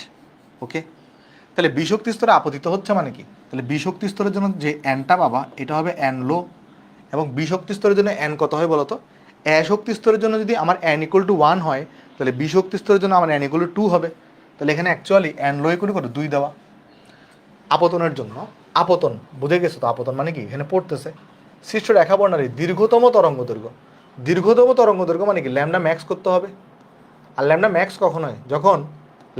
কখন হয়, যখন এই যে ডেল্টা এন যেটা ছিল এটা যখন লোয়েস্ট হয়। ডেল্টা এন লোয়েস্ট হওয়া মানে কি, ডেল্টা এন লোয়েস্ট কখন হয়, তার মানে ল্যামডা ম্যাক্সের সূত্র কি, N high equal to n L plus 1। কারণ ডেল্টা এন হাইস্ট কখন হয়, হয় এন হাই যদি ইনফিনিটি হয়, আর ডেল্টা এন লোয়েস্ট কখন হয়, যদি এন হাইটা এন এল প্লাস 1-এর সমান হয়। এটা গতকালকে তোমাকে পড়াইছি। তাহলে ল্যামডা ম্যাক্সের শর্তকে তুমি ডিরেক্ট মুখস্থ রাখতে পারো, আবার টেকনিক্যাল আগে মনে রাখতে পারো, তোমার যেভাবে সুবিধা। তুমি চাইলে এভাবে মুখস্থ রাখতে পারো যে ল্যামডা ম্যাক্সের শর্ত হইলো এন হাই ইকুয়াল টু কত হইতে হবে, এন এল প্লাস 1। তুমি এভাবেও চাইলে মুখস্থ রাখতে পারো, অথবা তুমি টেকনিক দিয়ে, আমি টেকনিক দিয়ে আমি মনে রাখতাম ল্যামডা ম্যাক্স হবে যখন ডেল্টা এনটা ছোটো হবে, আর ডেল্টা এন মানে আমরা জানি এন হাই মাইনাস এন লো। তাই এতে ডিফারেন্সটা ছোটো হয় কখন, যখন এন হাইটা ছোটো হয়। এন হাইয়ের ছোটো, সব থেকে ছোটো বেল হচ্ছে এটা হইতে পারে। বুঝতে পারছি? তাহলে দেখো এখানে তাহলে যদি আমি এন লো জানি, আমি তাহলে ল্যামডা ম্যাক্সের জন্য আমরা বলতে পারবো ল্যামডা ম্যাক্সের জন্য আমার এন হাইয়ের ভ্যালু হচ্ছে এন এল প্লাস 1। এখন এন এল এখানে 2 আর এখানে প্লাস 1 করে তাহলে 3 আসবে। তাহলে এখন তুমি 1/ল্যামডার ফর্মুলা লিখো, 1/ল্যামডা ইকুয়াল টু রিডবার্গের ধ্রুবক, তারপর 1/NL স্কোয়ার মাইনাস 1/n হাইয়ের স্কোয়ার জেড স্কোয়ার। এখানে কি হাইড্রোজেনের কথা বলছে না, কিছু না বললে হাইড্রোজেনের জন্য তুমি জেড ইকুয়াল টু 1 ধরে নিবা, যদি তোমাকে কিছু না বলে কোয়েশ্চনে। তাহলে এখানে তুমি কীভাবে করবে, এখন তুমি যখনই এখানে ল্যামডা ম্যাক্স বের করবা, যখনই তুমি কি লিখবা এখানে 1/ল্যামডা ম্যাক্স লিখবা, যখনই তুমি এখানে ল্যামডা ম্যাক্স লিখবা, তখন এখানে রিডবার্গ ধ্রুবকের মান বসাও 1.09678 গুণন 10⁻⁷, তারপর গুণন তুমি এখানে পাবা 1/NL মান হচ্ছে 2, আর এন হাই মান হচ্ছে 3, তাহলে এখান থেকে তুমি ল্যামডা ম্যাক্সের মানটা পেয়ে যাবা। পারবা না এগুলা বলো তো? এটা কি পারবা? একটু করে আমাকে জানাও এই জিনিসটা পারা যাবে কিনা। হ্যাঁ, এবার কম্প্যাক্টভাবে শুরু হয়েছে ক্লাসটা, এই জন্য 09678 10⁻7 গুণন গুণন 1/4 সাইকেল 3 তে তো ক্লাস চলতেছেই, সাথে প্যারালালে এটা এক্সট্রা ক্লাস তোমাদের। তাহলে এটা আসছে 600, আমি যদি এটাকে 10⁻9 দিয়ে গুণ করে ফেলি একসাথে, তাহলে এটা আসবে 600 ন্যানোমিটারে যদি নিয়ে যাই ডিরেক্ট 10⁻9 দিয়ে গুণ করে ফেলছি, বুঝছো? ন্যানোমিটারে নিয়ে গেলে 656 তোমার এখানে আসবে 467, এত ন্যানোমিটার। ডিরেক্ট ওই 10⁻9 দিয়ে মাল্টিপ্লাই করে দিচ্ছি, বুঝছো? ফার্স্টে মিটারে আসছিল, ওইখান থেকে ন্যানোমিটারে নিয়ে গেছি। আশা করি বুঝতে পারছি। তারপর চলো নেক্সটে চলে যাই। দেখো বলছে এ ও সি শক্তি স্তরের মধ্যে শক্তির পার্থক্য দেওয়া আছে এত। তাহলে এখানে অ্যাকচুয়ালি ডেল্টা ই দেওয়া আছে, ডেল্টা ই দেওয়া আছে। তাহলে এ আর সি এর মধ্যে সিটা হচ্ছে বড়, তাহলে ইসি মাইনাস ইএ হবে। তাহলে এখানে কি দেওয়া আছে? ইসি মাইনাস ইএ দেওয়া আছে। আচ্ছা, নির্গত আলোক রশ্মি যে দৃশ্যমান হবে কিনা ব্যাখ্যা করতে বসে। মানে যদি সি থেকে যদি এতে ইলেকট্রন জাম করে, তাহলে এখান থেকে যদি সি থেকে যদি এতে ইলেকট্রন জাম করে, তাহলে এখান থেকে যে বিকিরণটা দেখতে পারবা, এটা তরঙ্গ দৈর্ঘ্য বের করবা। কীভাবে বের করবা বলো তো? ডেল্টা ই ইকুয়াল টু হবে h c divided by lambda, h c divided by lambda. তাহলে এখান থেকে ল্যামডা বের করো, ল্যামডা ইকুয়াল টু কত আসবে দেখো, এইচ সি। তাহলে এইচ এর ভ্যালু কত? 6.626 10⁻34 3 × 10⁸। তারপর এখানে কত? ল্যামডা কত, সরি ডেল্টা ই কত? ডেল্টা ই হচ্ছে 1.93 গুণন 10⁻18 জুল এককে নিতে হবে, ইলেকট্রন ভোল্টে থাকে জুলে নিয়ে যাবা। তাহলে ল্যামডা কত আসবে দেখো এখানে, ল্যামডা দেখো কত আসবে এখানে 6.626 10⁻34। তৌসিফ কোনটা বুঝো নাই বলো, আমি সেটা বুঝাই দিব। কোন লাইনটা বুঝো নাই, কোন ম্যাথের, আমি তোমাকে সেটা বুঝাই দিব। কোন ম্যাথের কোন লাইন বুঝো নাই আমি তোমাকে বুঝাই দিব। তাহলে এটা আসছে কত এখানে? এখানে আসছে, আমি যদি ন্যানোমিটারে নিয়ে যাই, আমি যদি একে ন্যানোমিটারে নিই তাহলে 10⁻, আচ্ছা আগে আগে আনসারটা লিখে আসো। আনসার আসছে কত? 1.0299 গুণন 10⁻7 মিটার আসছে। তুমি জাস্ট এটাকে 10⁻9 দিয়ে গুণ করো, তাহলে এখানে আসবে 102.99 ন্যানোমিটার। বলো তো এটা কি ওই ওই রেঞ্জের মধ্যে পড়তেছে 380 থেকে 780-র মধ্যে? না, পড়তেছে না। তাহলে 380 থেকে 780-র মধ্যে না পড়লে এটা কী হবে না? এটা দৃশ্যমান হবে না। এটা কী হবে না?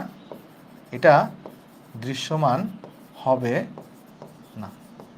বুঝতে পারছো? এটা হচ্ছে তোমার কাছে আনসার। আশা করি সবার অঙ্কটা ক্লিয়ার হয়েছে, আশা করি সবার অঙ্কটা ক্লিয়ার হয়েছে। পারা যাবে সবার এটা? হ্যাঁ, চলো দেখো এ এর মান নির্ণয় করো। কিসের মান? এ এর মান। এ কি জিনিস? এ হচ্ছে 1 নাম্বার কক্ষপথ আর 4 নাম্বার কক্ষপথের মধ্যবর্তী দূরত্ব। এ হইল 4 নাম্বার কক্ষপথ আর 1 নাম্বার কক্ষপথের মধ্যবর্তী দূরত্ব। এর মানে কীরকম দেখো, যদি তোমাকে আমি দেখাই, ধরো এটা তোমার নিউক্লিয়াস, এটা তোমার হচ্ছে, ধরো এটা যদি নিউক্লিয়াস হয়, ধরো দেখ এটা তোমার হলো প্রথম কক্ষপথ, আর ধরো এটা তোমার হলো 4 নাম্বার কক্ষপথ। বেসিক্যালি এইটাকে তুমি কি বলো? এটা হচ্ছে তোমার R1 আর এটা তোমার হচ্ছে R4। বেসিক্যালি এ হচ্ছে এই স্পেসটা, এটা হচ্ছে এ। তাহলে এ কি জিনিস? এ হইল R4 মাইনাস R1। তোমার কাছ থাকবে R4 বের করা, R1 বের করা, পরে এইখান থেকে R4 আর R1টা তুমি বের করে ফেলতে পারবা। আগের ম্যাথে ল্যামডা ম্যাক্সটা একটু বুঝাই দিলে হেল্প হতো। চলে ল্যামডা ম্যাক্স বুঝাই দিয়ে আসো। ল্যামডা ম্যাক্স, ওকে। দেখো তাহলে তোমার কোশ্চনে বলছে এখানে, দেখো কোশ্চনে কি বলা হয়েছে? কোশ্চনে বলা হয়েছে তোমাকে যে তোমার দীর্ঘতম তরঙ্গ দৈর্ঘ্য বের করতে হবে। তাহলে দীর্ঘতম তরঙ্গ দৈর্ঘ্য মানে কি? ল্যামডা ম্যাক্স বের করতে হবে। এখন ল্যামডা ম্যাক্স তোমাকে দুটো জিনিস লিখে দিয়েছিলাম আমি। দেখো অনেকেরই তোমাদের একটা কনফিউশন লাগতেছে, চলো আমি এটা আরেকবার তোমাকে পড়াই দিয়ে আসো। যেহেতু কনফিউশন লাগতেছে আমি আরেকবার তোমাদেরকে এই জিনিসটা পড়াই দিই, যদিও পড়াইছি এটা। দেখো তোমাকে আমি বলছিলাম তোমার দুইটা জিনিস জিজ্ঞেস করতে পারে। একটা হলো তোমাকে ল্যামডা মিনিমাম জিজ্ঞেস করতে পারে, আরেকটা হলো তোমাকে ল্যামডা ম্যাক্স জিজ্ঞেস করতে পারে। এখন একটা টার্ম মনে রাখবা, সেটা হচ্ছে ডেল্টা এন। ডেল্টা এন মানে কি? কক্ষপথের সংখ্যার মধ্যে ডিফারেন্স। আচ্ছা, ট্রিক্স মনে রাখবা, ল্যামডা যদি ম্যাক্স বের করতে বলে তাহলে মনে রাখবা তুমি ডেল্টা এন হবে ট্রিক্স। এটা ট্রিক্স কিন্তু, কেমন? এটা ট্রিক্স। ল্যামডা ম্যাক্স বের করতে বললে ডেল্টা এন হবে মিনিমাম, আর ল্যামডা মিনিমাম বের করতে বললে ট্রিক্স মনে রাখবা ডেল্টা এন হবে ম্যাক্সিমাম। ঠিক আছে, ডেল্টা এন এর মান বড় হবে। তাহলে ট্রিক্সটা কি? ট্রিক্সটা হইলো ল্যামডা ম্যাক্স বের করতে বললে ডেল্টা এন হবে ছোট, ল্যামডা মিনিমাম বের করতে বলে ডেল্টা এন হবে বড়। এখন তুমি আমাকে বলো তো ডেল্টা এন কখন বড় হইতে পারে?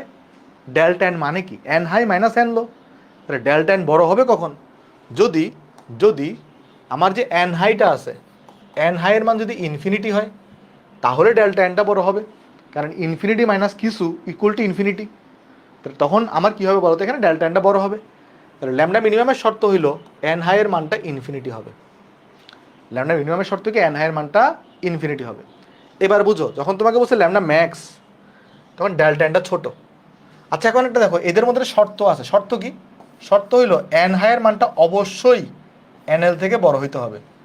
এন হাই আর এন এর কিন্তু ইকুয়াল হইতে পারবে না, কারণ এন হাই তো সেটা তাহলে হবে না ইকুয়াল হয়ে গেলে। আবার এন হাইয়ের মানটা এন লো থেকে ইকুয়াল হইতে পারবে, লেস দেন হইতে পারবে না। তাহলে এন হাইয়ের মানটা সবসময় এন এল থেকে বড় হইতে হবে। তাহলে এবার চিন্তা করে দেখো, এইখানে এই জিনিসটা ছোট হবে কখন? যখন এই জিনিসটা ছোট হবে। তাহলে এই জিনিসটা ছোট কত হইতে পারে? এটা সর্বনিম্ন ভ্যালু কত হইতে পারে? সর্বনিম্ন ভ্যালু, এটা সর্বনিম্ন ভ্যালু হইতে পারে এটা ইকুয়াল টু যদি এন এল প্লাস ওয়ান হয়, মানে ইমিডিয়েট বড় ভাই, ইমিডিয়েট বড় ভাই, তাহলে সর্বনিম্ন হবে। তাহলে সেই ক্ষেত্রে ল্যামডা ম্যাক্সের শর্ত হইল এন হাই ইকুয়াল টু হবে এন এল প্লাস ওয়ান। এভাবে করে মনে রাখবা। বুঝছো? বুঝছো? হ্যাঁ, এটা রিভাইজ ক্লাস। রিভাইজ ক্লাস না মানে রিভিশন ক্লাস বললে ভুল হবে, আবার বেসিক থেকে অ্যাডভান্স ক্লাসই, বাট কম্প্যাক্টভাবে ক্লাস হচ্ছে, মানে কোনো ফর্মুলা প্রুফ দেখাচ্ছি না বা এইসব জিনিসপত্র দেখাচ্ছি না। ঠিক আছে? তাহলে এখন এই কন্ডিশন দিলে তোমাকে মনে রাখতে হবে অ্যাকচুয়ালি। তাহলে এখন দেখো তুমি কি করলাম, এখানে আমাকে বলছে ল্যামডা ম্যাক্স বের করতে, তাহলে ল্যামডা ম্যাক্সের শর্ত হচ্ছে এইটা। আর অলরেডি আমাকে বি শক্তি স্তর বলছে, বি শক্তি স্তরে এন এল হচ্ছে 2, কারণ এ শক্তি স্তরের জন্য এন এল হচ্ছে 1, বি এর জন্য হচ্ছে এন হচ্ছে 2, আর আপতন বলছে তার মানে এখানে এসে পড়বে, বিতে এসে পড়বে। তাহলে এন হচ্ছে 2, আর তাহলে এন হাই কত কত হবে? যেহেতু ল্যামডা ম্যাক্স বের করতে বলছে, ল্যামডা ম্যাক্সের শর্ত হচ্ছে এইটা। আর এখানে তাহলে এন এর জায়গায় তুমি 2 বসাই দাও, তাহলে এন হাইয়ের মান হবে 3। তাহলে ল্যামডা সূত্র হচ্ছে এইটা। তাহলে এখানে তুমি কি করো, ল্যামডা ম্যাক্স যখন বের করবা তখন অ্যাকচুয়ালি এন এর জায়গায় তুমি কত বসাও? 2 বসাও, আর এন হাইয়ের জায়গায় তুমি কত বসাও? 3 বসাও। এখান থেকে তুমি ল্যামডা ম্যাক্স পেয়ে গেছো। আশা করি চমৎকারভাবে অঙ্কটা তোমরা বুঝে গেছো, এখানে কেন কোনো সমস্যা নেই। ঠিক আছে? তাহলে আমরা এই জিনিসটাও বের করে ফেললাম, এই ম্যাটটা আমরা দেখে ফেললাম, এটা তোমার বাড়ির কাজ থাকবে। কেমন? এই অঙ্ক তোমার বাড়ির কাজ। আজকে আমাদের ক্লাস এতটুকুই রাখি, আমরা আজকে ক্লাস আমরা না আগাই, আমরা এতটুকুই রাখি। আগামী দিন আমাদের অনেকগুলো পড়া আছে, আগামী দিন আমাদের অনেকগুলো ইন্টারেস্টিং পড়া আছে। আমরা অনেক ইন্টারেস্টিং পড়বো, যেমন আমরা ওয়েব পার্টিকেল ডুয়ালিটি পড়বো। বুঝছো? ওয়েব পার্টিকেল ডুয়ালিটি পড়বো, অনেক কিছু আমরা পড়বো আগামী দিন। হ্যাঁ, অনেক কিছু পড়বো, বাট আজকে ক্লাস এতটুকুই। সো আশা করি আজকে ক্লাসটা তোমরা এনজয় করছো। হ্যাঁ, সো সবাই ভালো থাকবা। দেখা হবে তাহলে কখন? দেখা হবে কালকে। কালকে হচ্ছে সন্ধ্যা 7টায় সাইকেল 3 পরিবেশ রসায়নের লাইভ ক্লাসে। আর তোমার সাথে দেখা হবে রবিবার মানে পরশু দিন গুণগত রসায়নের কম্প্যাক্ট ক্লাসে লেকচার 4 সকাল 9টায়। সবাই ভালো থাকবা। যাই তাহলে, আসসালামু আলাইকুম।